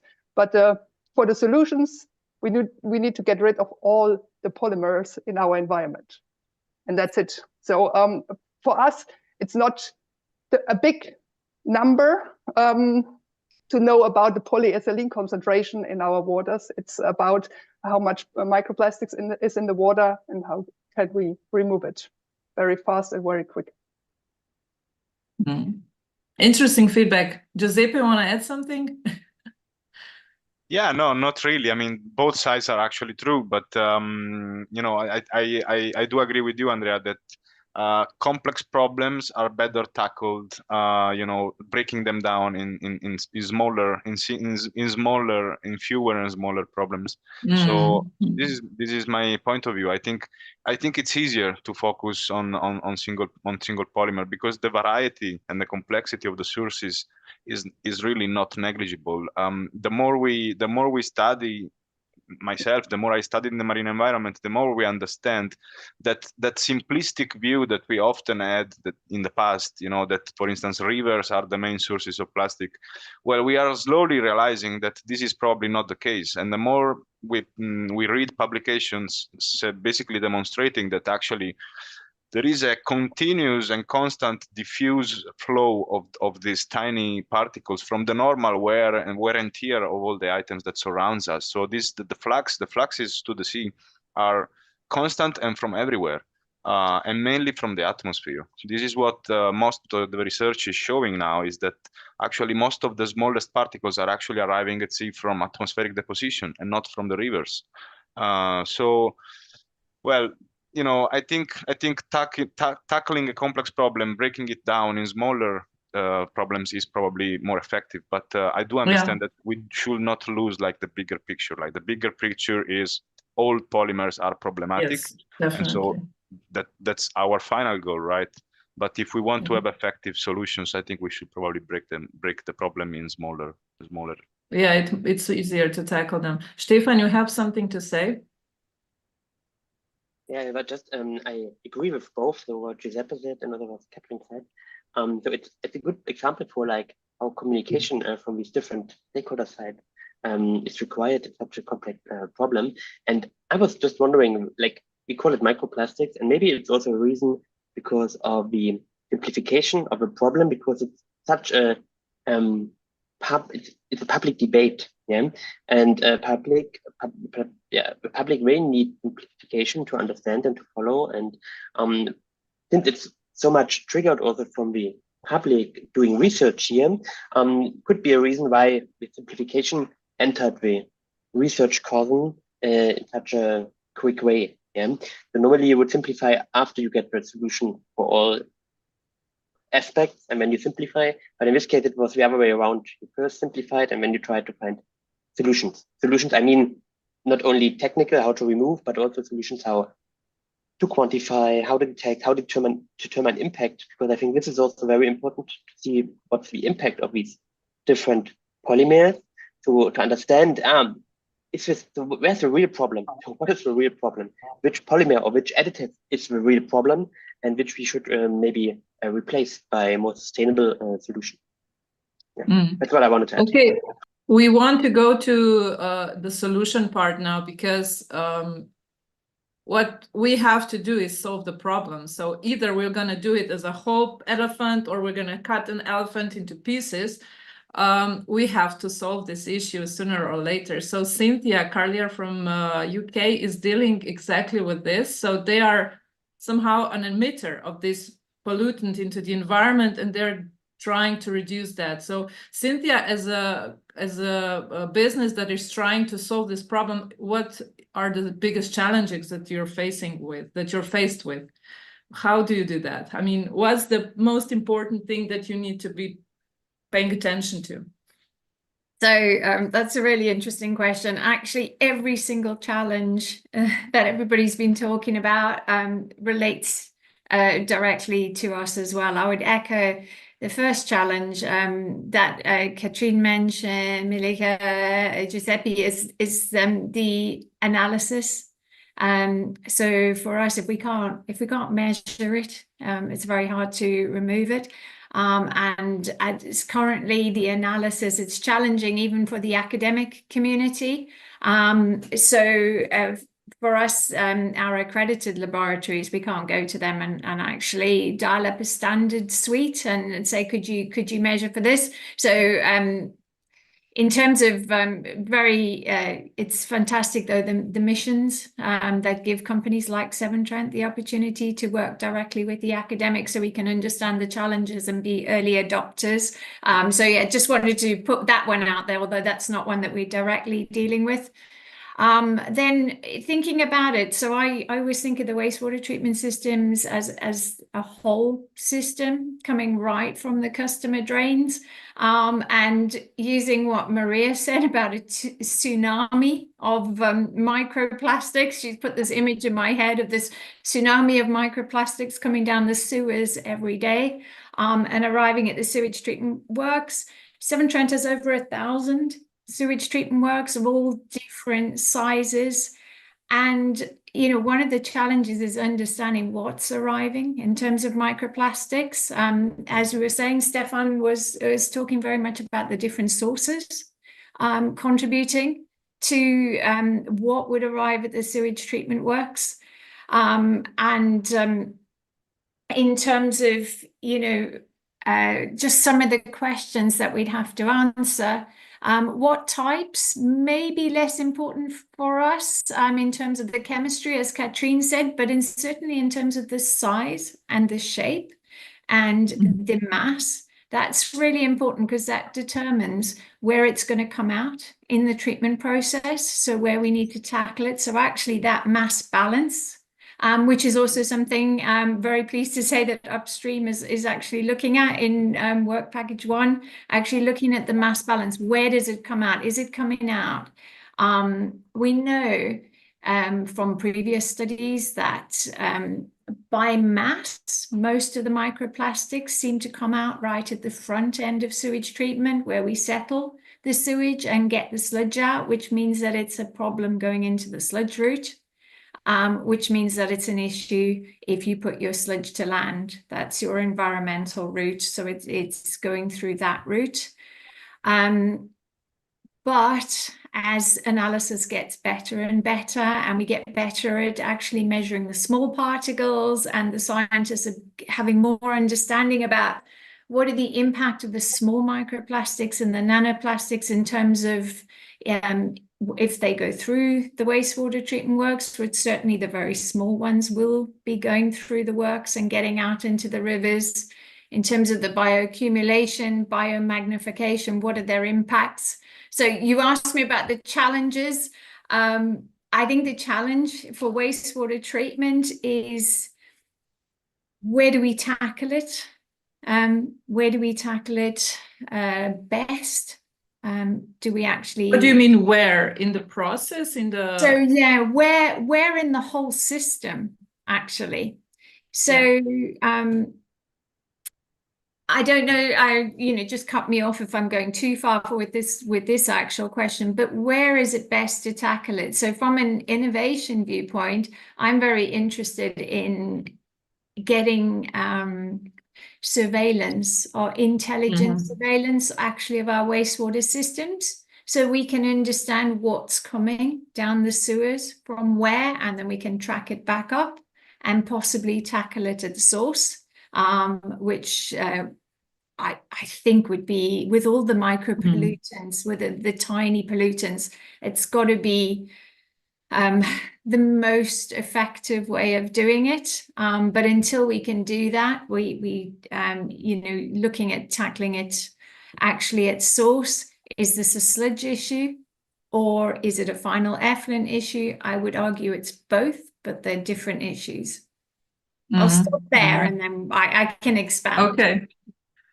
I would add to that, but I will first ask anybody wants to add something to this discussion about how to solve this big elephant issue. Well, as I see it, and as Maria mentioned, we've done so much since this was first mentioned in the, let's say, 20 years ago or so. And we've definitely been moving the elephant, I would say. We've come to this problem that we didn't have any idea how it got there. We had some idea. Obviously, the industry knew its part even before we started to discovering this. But I often hear data and scientific evidence of its sources, the problematics, how to analyze this, how to detect, etc. So I believe that science are on the beginning of this end, like the beginning of the solution is the scientific data. And with enough of data, we can come to see what the harm is, where the most sources are, and then we can start selecting the most difficult problems, the most harmful problems, and start to pointing them out with maybe even more science and then even more data on them, and then start collaboration with the solution companies. And then I think, and even before, the societal part should come in, being as a speakerphone to the society. Scientists now know this. But in order for Nolene to be able to do that effectively, she needs science to be in line, right, Nolene? If you get information from different parts, and if you get different information, then it's more difficult for you to be very effective in your work.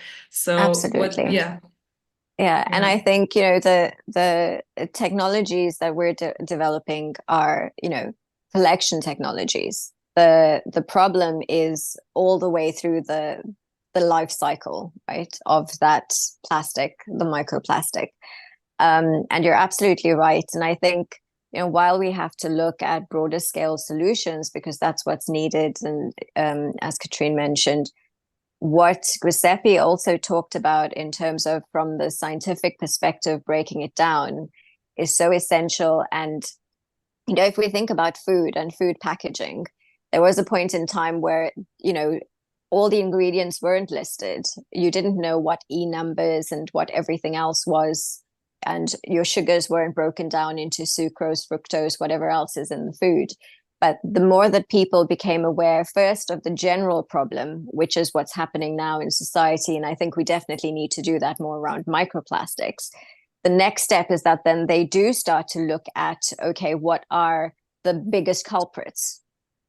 And, you know, in some industries, you can scan a barcode and see what the breakdown of something is. And I think that's, you know, sort of what we might be tending toward, where, but if we don't have that information to be able to share with people so that they can start making more informed decisions and start to adapt behaviors, then that can't happen. So yeah, absolutely. Second, third, and fourth, everything that everyone is saying. I asked Catherine at the beginning, are we there yet? Can we do solutions before we know the entire scientific background, or let's say the right information? So I think that what we know and precautionary principle gives us the right to start moving in the right direction now, but are we effective enough? So let's start wrapping up a bit, because in 10 minutes, I think Vesna ordered us to finish this discussion. Our title of our discussion is, Are we losing the battle? If you ask me, we're on the right track. We are very much on the right track. We are very much progressive and we are doing the right stuff. But I would ask you, what would be the key message from you, how to win this battle? Like, keep it short. What would be one key message from you guys? What should we do? Or let's say what your sector should do in order to move into the right direction. And maybe we can start in the same order as we started. So Katrin, you would go first, and then would be Milica, and then on. First of all, thanks a lot for this great panel discussion. So very much enjoyed being here. So very brief, water flows. So we have to speed up, because we have to speed up to make sure that we clean the water before it flows into the rivers, before it flows into the ocean. And this is where we speed up in the detection. So continuous detection for process control. This helps Cynthia a lot, I think, when she knows during the wastewater treatment process how much microplastics is in the water, because then she has the chance to react and build the right solution in the right place. And for the removal, this means as soon as we have data, start with the solution, start implementing. This is the key. Mm-hmm. So afterwards, you can adjust, you can adapt, you can optimize, but first we need to implement solutions. Great, thank you, Katrin. What does scientific say now? Scientists say, Milica. Yes, I would maybe like put it in a bit different perspective to not be again on the same side with Catherine, because I think that we have to start from the production of the materials. So once when we are inventing the new materials, we already have to test their safety and sustainability. And I think this is the key. So from the beginning, from the invention of different materials, we already, this is like something what we have to do in our future in order to protect our nature. So it is already there. The framework exists. Scientists are also working on this topic very much. If we can produce materials which are safe for humans and at the same time sustainable, I think we are on the right track together, the scientists and the industry and the public. That's all from my side. Yeah, that's very good. Go to the beginning. That's a very good point. Stefan, you're the next one. How would you, let's say, guide the future of our work in order to solve this problem? Yeah, I think Milica framed it really good. I think I liked what she said. So it's a life cycle, and we should consider the entire life cycle of our actions, not only a product of our actions of what we do, to secure the basis of life. Really, that's what we need to do. That's it. I mean, it's very broad, but like if you have a product, look at every aspect at the beginning. And of course, we have already now problems. So there's emissions into the nature, and the way catering comes in. So she deals basically with solutions for the ongoing release and emissions to reduce them. But for future, and actually for now, we should look at this. We should use this holistic approach to start at the beginning and consider all life cycle. Perfect. Nolene, maybe you next. Yeah, agree. And I would add, with that and looking at the life cycle approach and what's best from everything from production to education to choices, I think what's key for us to really turn the tide is actually looking at the infrastructure to be able to scale and deploy what it is that comes out from all of the work. Because, I mean, currently that isn't happening. And if we don't look at that infrastructure, then we end up with all this knowledge, all these solutions, and we just aren't able to actually get them out there. And you have people who then are aware and know what the problem is, know what the solutions are, and become very frustrated with why things are not moving forward. So I think, collectively, we also need to look at, and collectively, I don't just mean, the scientific community, I mean, multi-stakeholder approaches to how is it that we actually develop an adequate infrastructure to be able to effectively tackle these problems. Very good point, Nolene. I would move on now to Giuseppe. What would you add? Well, that's a very tough question, but I think the root of the problem, I think it's not in the plastic itself; it's in single-use products. Because we keep hearing about replacing alternative materials and new materials, but these are not real solutions. This is just shifting a problem from one environmental compartment to another. This and creating new problems that we are not aware of and that we might become aware in the next 10, 20 years. The real problem is single use, the production of single use items and the production of this single use item. I still struggle to understand how is it possible that building an oil rig offshore and an oil tanker and an oil refinery and a plastic production plant will still result in a very cheap item. This is a contradiction of our economic system. So in the end, basically at the end of the day, I think the only real solution is drastically changing and rethinking our economic system, because what we are doing now is overconsumption, overproduction of useless items for the benefit of a few and for the detrimental of the rest of the planet. So I think we should really restructure our economic system. Yeah, deep. That goes deep, even deeper than the oil. Cynthia, what would you add? So I think from our point of view, it's awareness. Every day we're making decisions on how to upgrade our wastewater treatment to protect the environment. We're going further towards, tertiary treatment and quaternary treatment for lots of other drivers. And it's understanding how those treatment systems would tackle microplastics at the same time, so that hopefully we're investing today to help with the microplastic pollution issue, even though regulation hasn't quite caught up yet. Sorry. Yes, I think it's for us awareness of what's going on, participating in projects like Upstream, you know, understanding what solutions are out there, you know, like the VASA solution, so that we can make informed decisions. That's really good. And I want to thank you all for contributing these thoughts. And I would add one more to all of your, I would add collaboration. Like definitely in family, even with yourself. I mean, I'm sure you have different thoughts in yourself, start with you and then move up to your families, to your co-workers, to your city, to your state, and so on. And I think this is also something that we need to have in mind when we are dealing with so complicated problems that obviously will need to be tackled in pieces, as Giuseppe nicely also said. I believe so. So thank you guys all. I think we will have to finish now. Vesna, we are on time, right? You will give us A+ for something. You get A+, and this extra time is actually meant for questions from YouTube as well. Because these excellent speakers, I'm amazed. I learned so much.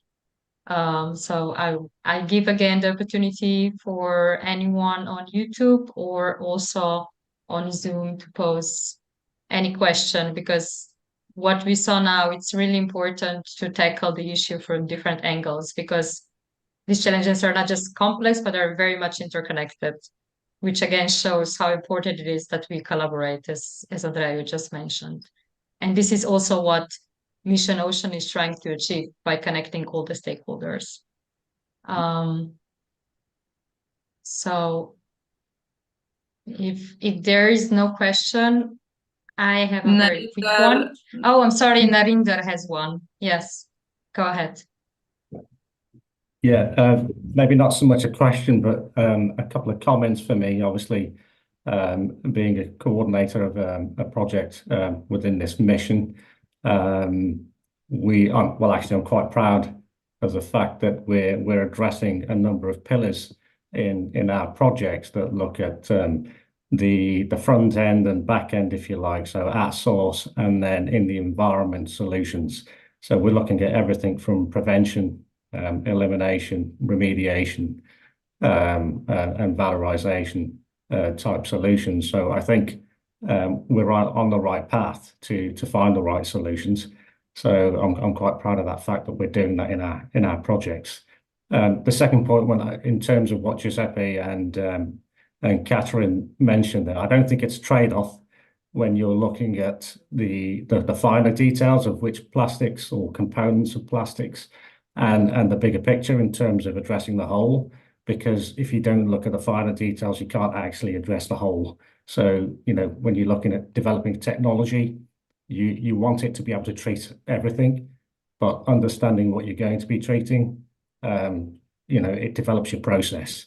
And that's from our background of developing technologies and scaling up technologies. You have to look at the whole and the finer detail when you're developing a solution. That's it from me. Excellent points. I very much agree.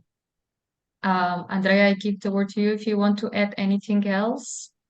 And then I wanted to ask all the participants again, if somebody wants to add something, also the project partners, other participants at the event. So maybe Sylvia has something to add, but she will be then speaker later. So, but I would like to again thank all of the excellent speakers that were sharing with us their thoughts, right? Because it was very, very interesting again. But that's all for me, Vesna. Thank you. You're welcome. Okay, you will have another chance for questions if anything pops up in your mind later at the end, unless Giuseppe wants to say something. No, just a final point. So I think really what is critical here is scientific research. So we really need to fund research, because we really need to understand, you know, to have meaningful solution, we really, it's paramount that we do invest a lot in understanding the problem, in understanding what the problem really is, what are the impacts of these items, because it has been amazing being in this field of research for 10 years and seeing a lot of solutions being implemented by governments all over the world without even knowing what the impacts of these particles were. So it probably was the first time ever in which the policy acted before a scientific consensus was even reached. So I think it's what is really like maybe a take-home message is like we do really need more research and a better understanding to provide meaningful solution. Thank you. Thank you. Yes, true. And on the other hand, we need to have standards for detections. We need to change behaviors, as it was said a couple of times, and just to raise awareness of microplastic, because many people randomly passing on the street don't know anything about it or don't even consider it as their challenge to tackle. They consider it as a challenge to tackle for scientists. And this is why we are also very happy that the Mission Oceans have this opportunity of cascade funding opportunities that are targeted to associate regions, because they're trying to achieve that, to have activities bottom up with local communities, citizen regions, because only together we can actually tackle this issue and restore our ocean. So I'm pleased to introduce Silvia Baghi. She's a senior climate expert, a project advisor in CINEA, that's the Climate Infrastructure and Environment Executive Agency of the Commission. And she will tell us more about the role of associate regions and how these funding opportunities are actually working. Go ahead, Silvia. Yeah, I'm really pleased to be with you today, and thank you for the invite, Vesna and Uroš, and also Upstream coordinatorship team. Before Andrea said if I want to add something, well, that's a good opportunity for me before starting the presentation, if I may. We got a few minutes. I'm an environmental scientist, so I find myself in a family with you. So it's really a pleasure for me to hear your thinking and your ideas and the activities that Upstream and Remedies are implementing and will be implemented in the future. Now, I'm also the project advisor of Upstream and Remedies, both projects. So I've got really a very fascinating opportunity to see how both projects are collaborating together. And I do appreciate, thank you for organizing the cluster meeting today. Now, as by education, being an environmental scientist, I am fascinated by global challenges. And we raised that point also during the discussion before. And microplastic is absolutely one of them. I come from the climate change area. I have 24 years of experience, mainly in the energy field. And I see that dialogue repeating in a way because of those big challenges. You know, they foster an approach that's interdisciplinary. So I see that you get together, like with the roundtable today, with your expertise, with a number of experts like you who are really good at doing what you do, okay, specifically. And you get together to solve these challenges. So the beauty that I see and what motivates me in my daily activity in CINEA is that I could see and support your activity, your process, your ideas, your daily work, actually, because of the result of such a dialogue is always greater than taken, the sum of your expertise taken individually. And that's also what we want to do with EU missions, including mission Oceans and Water. And maybe I can start my presentation, but it was part of my thinking, and I wanted to share it with you. And thank you for the good discussion in the roundtable and also previously in the first session. Now, on my presentation, if I may come to to the rule of associated regions. So in the next 10 minutes, I would like to introduce you an opportunity that I think is greater, given by Mission Ocean and Waters, because with this rule of associated regions, with the cascading grant, we would like to mobilize a wider community at local and regional level, and to empower them to apply the solution from Remedies and Upstream, among other projects, yeah, to have a greater impact on the environment and the society as a whole. So I work for CINEA. For whom of you is not familiar yet with the agency, I'm pleased to give a few numbers. We do, so CINEA is an executive agency of the European Commission, as you might know. We have the granting authority, and we implement as a granting authority parts of certain EU programs, including Mission Ocean and Water. So the unit I work for is responsible for all Mission Waters and Ocean and Waters projects. We are about 600 in the CINEA. We support you and other stakeholders to deliver the European Green Deal with high quality program management, and we help to implement projects that contribute to, as you're doing, sustainable growth and decarbonization. We have a 65 billion euro budget for the programming period 2021-2027, and more than 4,000 projects in total that we manage in the agency.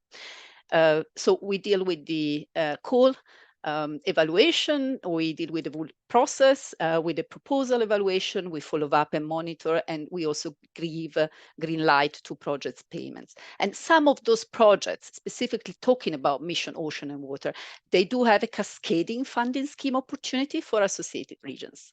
Let me go into that a bit more deeply for whom of you is not familiar with that. Now, what are associated regions? There is a definition in the Horizon Work Program that you might find in the web link in this slide that says that they are areas with similar ecosystem and they are less developed regions that provide high potential for upscaling innovative solutions that you are actually developing in your projects to restore marine and freshwater ecosystem. So they do play, and that's the expectation as well from our side, that they have a crucial role in building capacity for a wider project impact.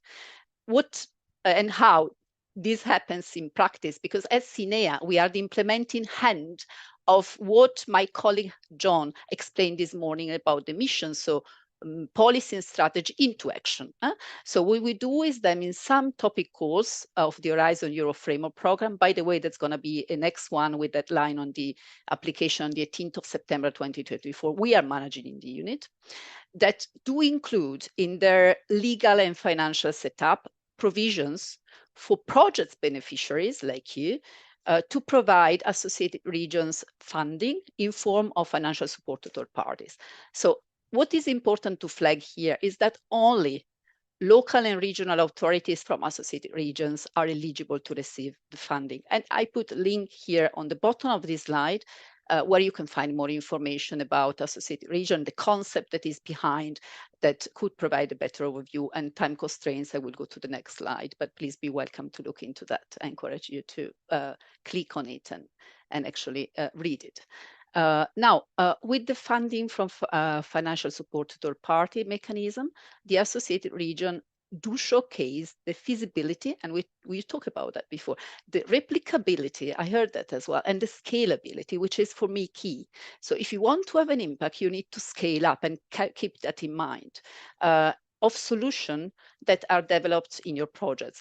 Now, this is a mechanism that allows to apply solutions to solve common problems, such as wider pollution prevention, river connectivity issues, flood protection, and scale up the application to a wider geographical area. So the activities that are financed by such scheme depend on the nature of the project itself, since they are project specific, and you may hear later on from Irene on the REMEDIES projects as well. Now, let me shortly provide you with an overview of relevant financial support, FSTP projects and the upcoming calls on associated regions. To date, within my unit, with my colleagues in my unit, we do manage a wider portfolio of projects, as some of them, 22 in total, under Mission Ocean and Waters, have provision for financial support to third parties. They cover different research and innovation areas.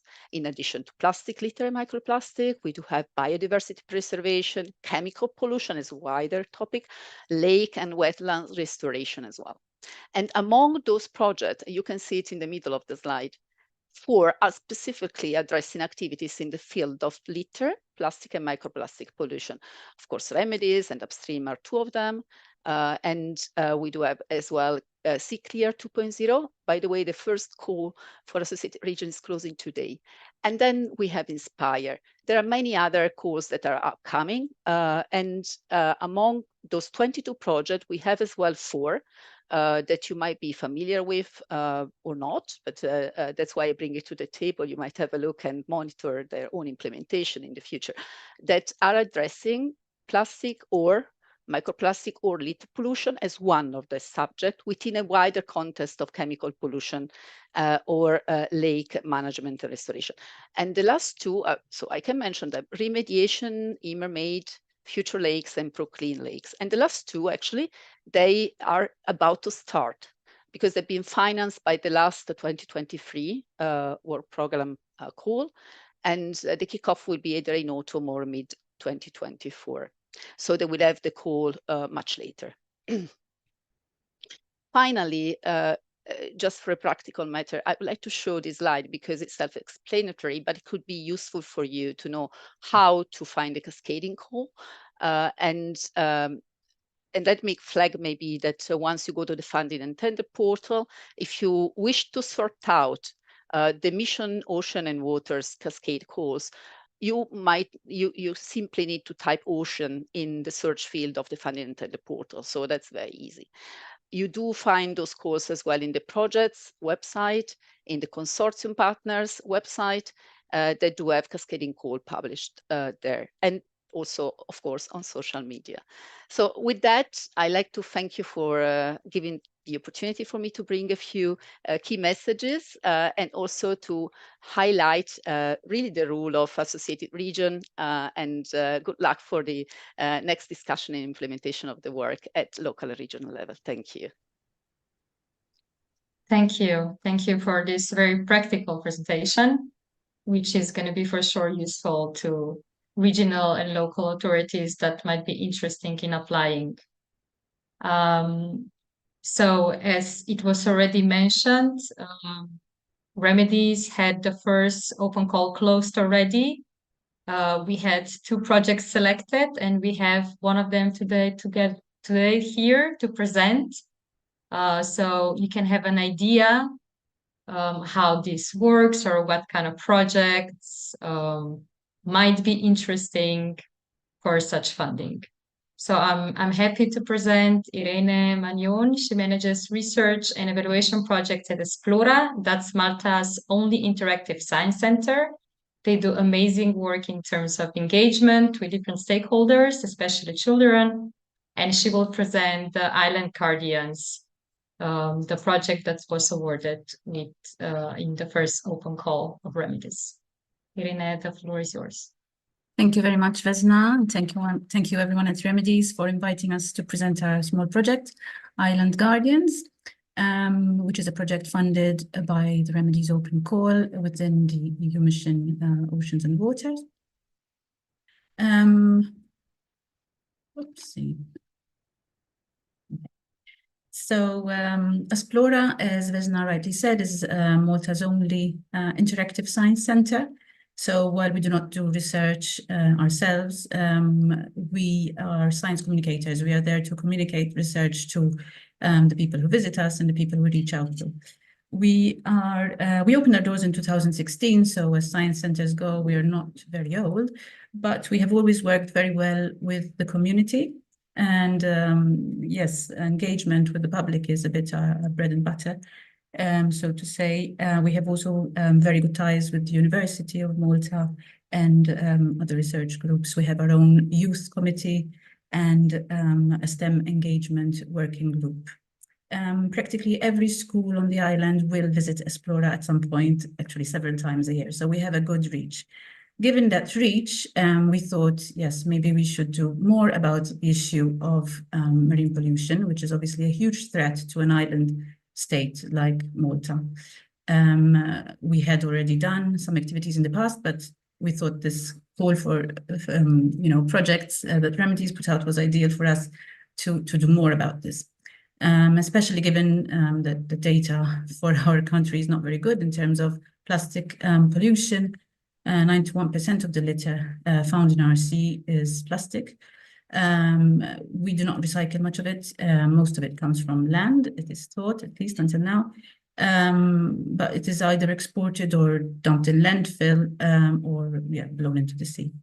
We obviously also have an issue with microplastics. We have projects that are going on about this at the university, like Deep Sea or Andromeda.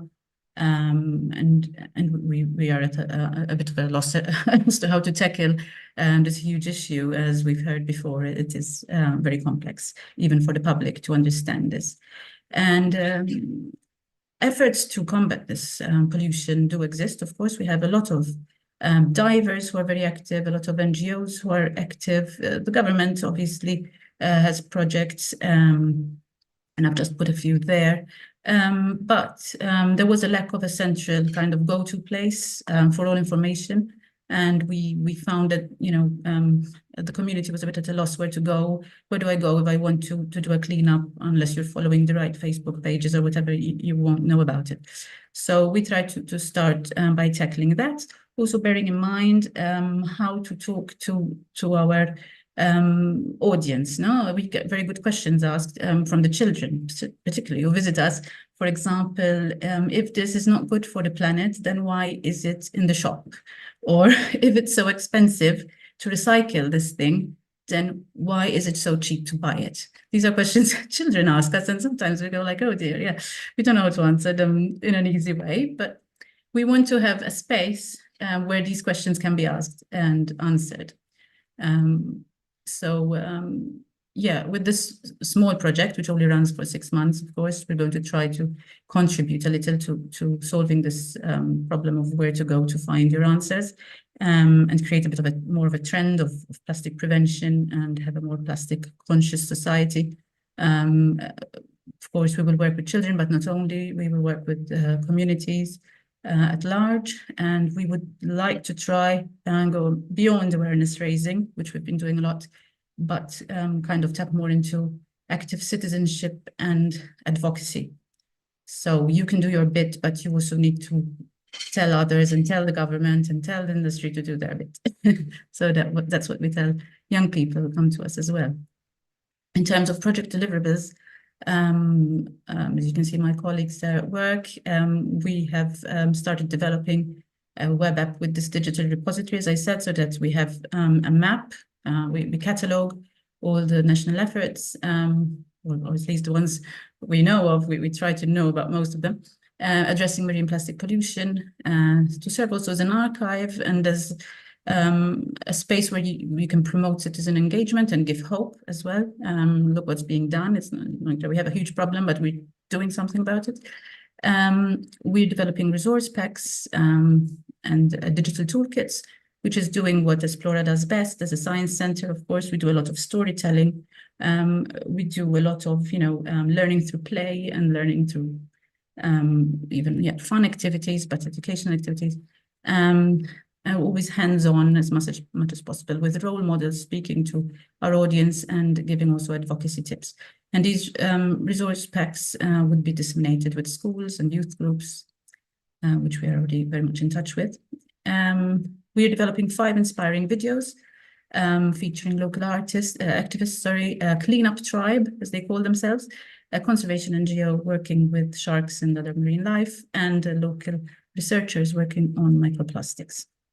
And we're also writing. We have written actually 2 storybooks for very little children, age 3 to 6, because it is Esplora's motto to catch them young. So we start with very little children, and we have written 2 bilingual books, as you may know, Malta is bilingual, English and Maltese. And this is just a sneak peek at one of the books currently being illustrated by Matt Stroud. Here it is in Maltese, but as I said, it will also be in English.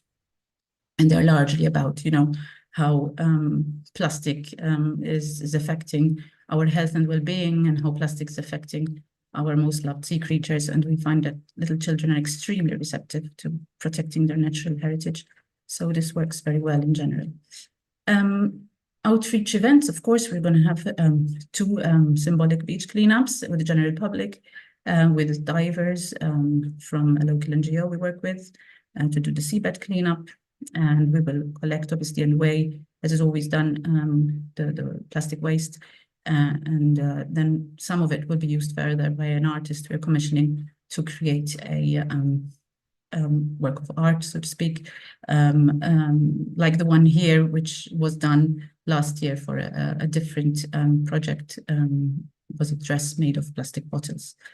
And finally, then we'll also have our final event to showcase all the project deliverables and materials and come together to celebrate what's being done to collectively tackle this huge problem we've been hearing about. Obviously, we will disseminate as broadly as possible. We try to print as little as possible and produce as little waste as possible. So we're giving out QR codes for people to access online, and the videos will be obviously on YouTube, and the books will be in libraries rather than handing them out too broadly. The artistic installation will be at Esplora for several months. So if any of you are in Malta, you will be able to come and see it in August, from August onwards. And yes, obviously, we're hoping that with the tools we're creating within this project funded by Remedies, we will contribute to some of the goals of the mission as well, to enhance community literacy and stewardship, help people find partners with whom to do cleanups or other events, and be informed about the multiple impacts of plastic. Come into, interact with professionals on plastic collection and marine conservation, and do their own bit of lobbying and advocacy. And we have committed ourselves to obviously go on updating the repository beyond the project lifetime, because the project is very short in itself, but we will go on obviously beyond the project. So that is all from my end. Thank you very much for following, and we hope to see you at some of our project events if you ever happen to be in Malta. Thank you. Thank you, and thank you for a sneak peek into what is coming up and what is going on. Definitely very important to engage, because this is how the change happens in the end. Otherwise, it's not possible. Okay, so with no further ado, we have the last speaker, Lina Silveira. She will present the Remedies open call that is running right now. So one is open, the second one and the last one for Remedies. It will be closing next week. So this is the last chance, so to say. Lina is a consultant and project manager for innovation projects at F-Success, and she's also coordinating the open calls in the Remedies project. So I'm giving the floor to Lina to share more about the call. Thank you very much, Vesna. So it's a pleasure to be here. My name is Lina Silveira. As Vesna was saying, I'm a project manager in F-Success, and we have the responsibility and the honor to be managing in this project the financial support to third parties that give the opportunity to projects as the ones that I then just presented to come to life and really support the replicability and scalability and be one step in this marathon of a mission. Because as you know, every marathon has to be started with 1, 2, 3 steps and along the way. So it's our contribution as well to that mission. So I'll start to present this second open call, which is focused on prevention and zero waste solutions, which the overall goal is to promote the creation of innovative solutions, technologies to monitor, collect, and prevent and valorize the microplastic from our oceans, building it as well and focus on a more conscious plastic society as well. And Irene was saying that questions raise up and society is alert, and we have the young generations that are willing to participate. So this is a very important also to tackle as well. So who's this for? Who's this opportunity for? Because people get very interested in it, but as it was said here before, and it was also mentioned by Sylvia, the focus here will be the public organizations with regional and local authority status based in one of the strategic regions of the EU member states, and also the Horizon Europe participation countries, okay, that are connected directly and indirectly to the Mediterranean basin and region. So we have here some examples eligible countries. For example, Bosnia and Herzegovina, Montenegro, Cyprus, Turkey, Egypt, Libya, Algeria, Tunisia, Romania, and many others that you can then see in the several sources that I'll be sharing along my presentation. These here as examples and many others. So, but be aware that this open call, and this is very important, is currently open, but soon it will be closed. So the deadline will be on the 5th of June at 5 p.m. CAT. So you are still on time to go for it, but please be aware that soon it will be ending. And unfortunately, it will be the second and final open call within the Remedies project. So what's this open call for? So it will be a financial support, this financial support to third parties that will be in the value of 100,000 euros. This allows also to implement many of the actions that Iran shared with us that's already taking place, but also access to tool and resources, tutorials and mentors and webinars, mentorship experts and key ecosystem stakeholders, and also access to use cases pilot your solutions. So we have to be aware that entering into this project not only gives you access to a network of 12 countries that are from the 23 partners of Remedies, which is open up also to other regions, to other interests and access studies and other opportunities, but also by being awarded with this open call, we'll have the visibility and credibility that will be as well signalized in your region, in your country, and being associated to Horizon Europe project and being really highlighted as a project to be financed. It will be something that is very important as well for you. So this is has several interests, and we hope that you can recognize this and invest and join our mission. What kind of actions are here that to be financed that are eligible? So we have some. I won't go thoroughly over all of them, but by thematics. So in one hand is the actions that go toward the avoidance of use of single-use plastic, which was mentioned here several times as the action to tackle. Indeed, so we'll be also valuing actions that promote refillable and reusable options, that also ban or at least limit the use of single-use plastic, and also the establishment of zero waste packing innovations. So any synergies, and we talked about today the collaborations, so these are essential as well to find with the local entrepreneurs other alternatives. Another point here is the raising of the awareness, and we'll come more focused on that in one of the thematics, which is transversal to all, which is the base, we would say, which is launching educational campaigns, organizing workshops. So every action that moves towards an education and a change of mind, of view regarding the plastics from the consumers and the community. Another point that is very important here, it's the reuse and repurpose. So we suggest also the establishment of actions like repair cafes, where they are promoted the repair, the repurpose, instead of throwing them away.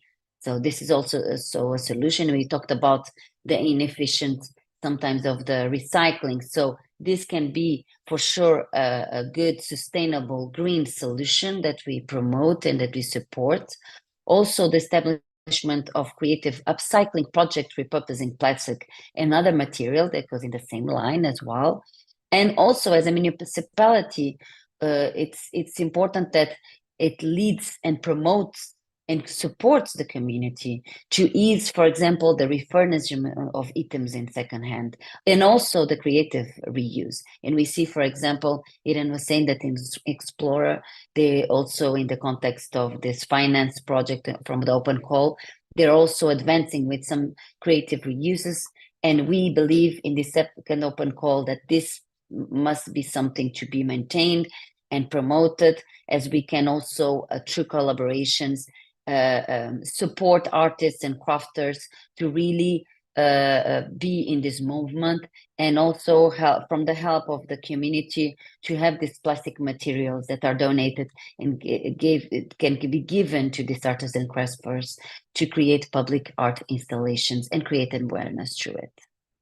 Another third and final example of the area of actions that we can also suggest is the interactive educational programs that is linked throughout the other areas that we've seen. So as I said, education is transversal and should be always taken into account as the pillars, main pillars here of the actions, that through organization of workshops involving schools, youth programs, residents on plastic pollution awareness, avoidance of plastic, alternative solutions, integrate plastic reduction also in the curriculums of the schools, or also test new ways of extended producer responsibility. And in this way, involving the producer directly in the end of life options.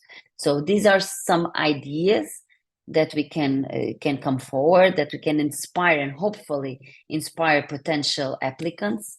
I don't want to take much more of your time. This was just a very simple presentation and focus, as we already had 2 live webinars that can be also consulted, that can see reviewed, and you can see them and access them if you go to Remedies website. So it's remedies-for-ocean.eu or European open call, EU open/call/2.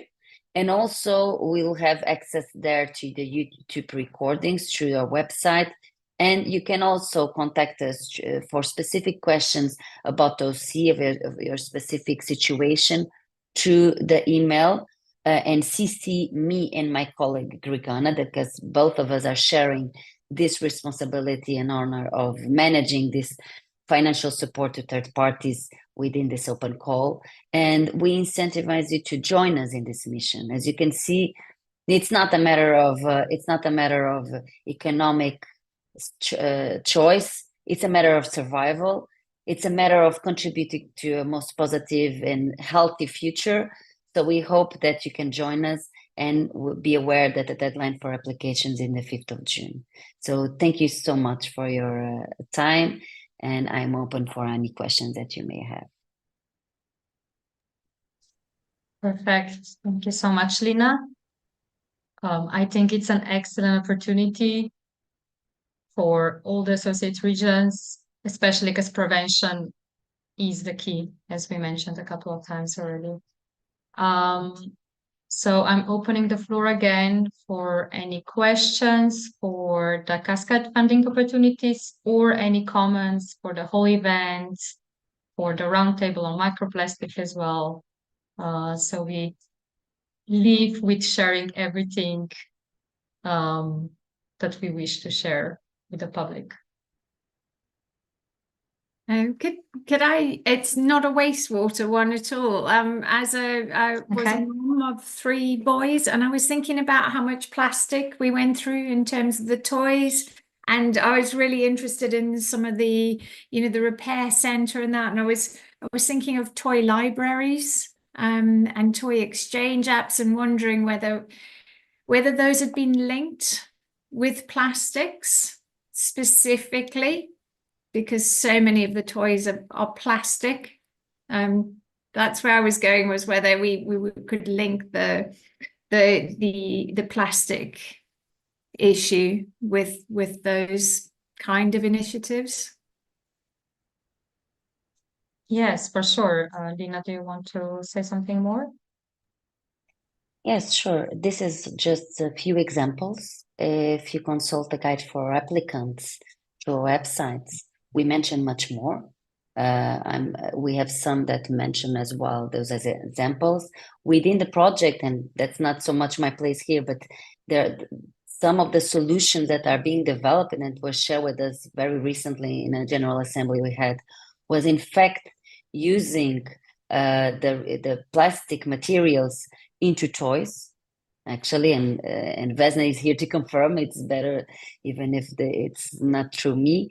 But yes, we are aware of the several options here. It's just examples of inspiration, and that's why we also promote any innovative proposal there may be, because there are angles that maybe none of us are aware, and the different stakeholders that may be consulted through the municipalities, and they are aware of their needs, their challenges.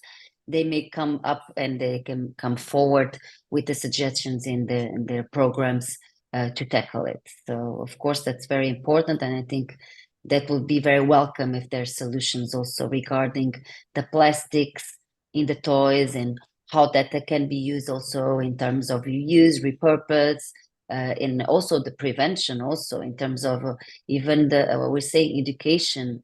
So really inform the children and their parents and how to better consume and direct also the market in a way that replies to the needs and the requests of the consumer, avoiding, for example, more production of plastic toys. Thank you. Excellent. Yes. And another angle to look at it is to see it as a resource, because all the plastic that we created and is a waste can also be a resource. But then again, it's up to the applicant to come up with a solution that they would like to get funded through us. Exactly. Okay. I would also like to give the word to Ana Maria that has a comment. Yes, I just want to highlight the relevance and the importance of this type of funding, additional funding in the project. I see that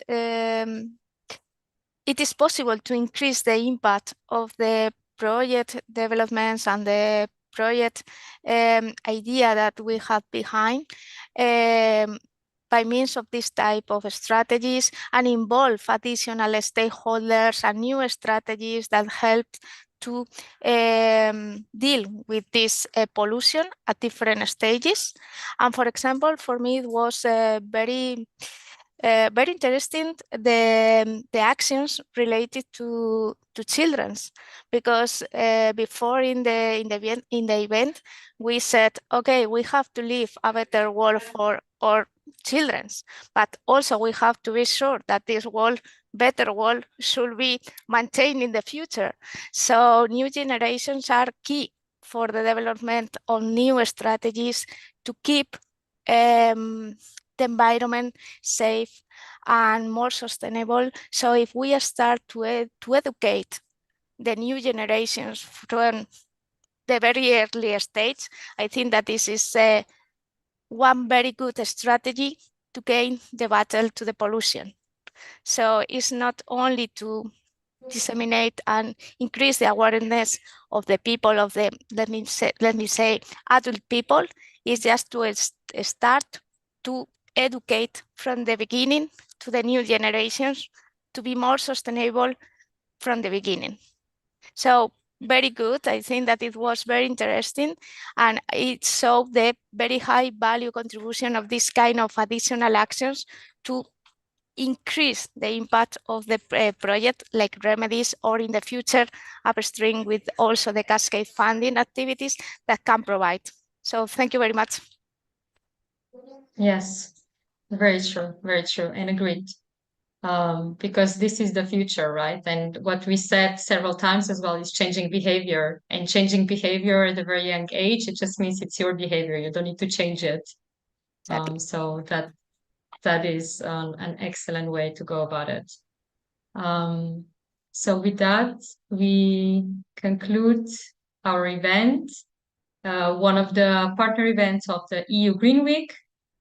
And yeah, I think we all realized even more now that we have this responsibility to protect and preserve our environment, and the health of our oceans is crucial in that.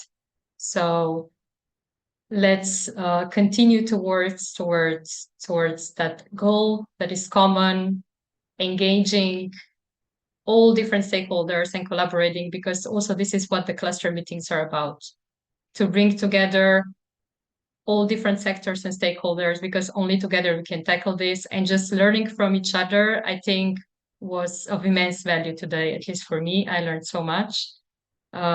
So thank you again to everyone.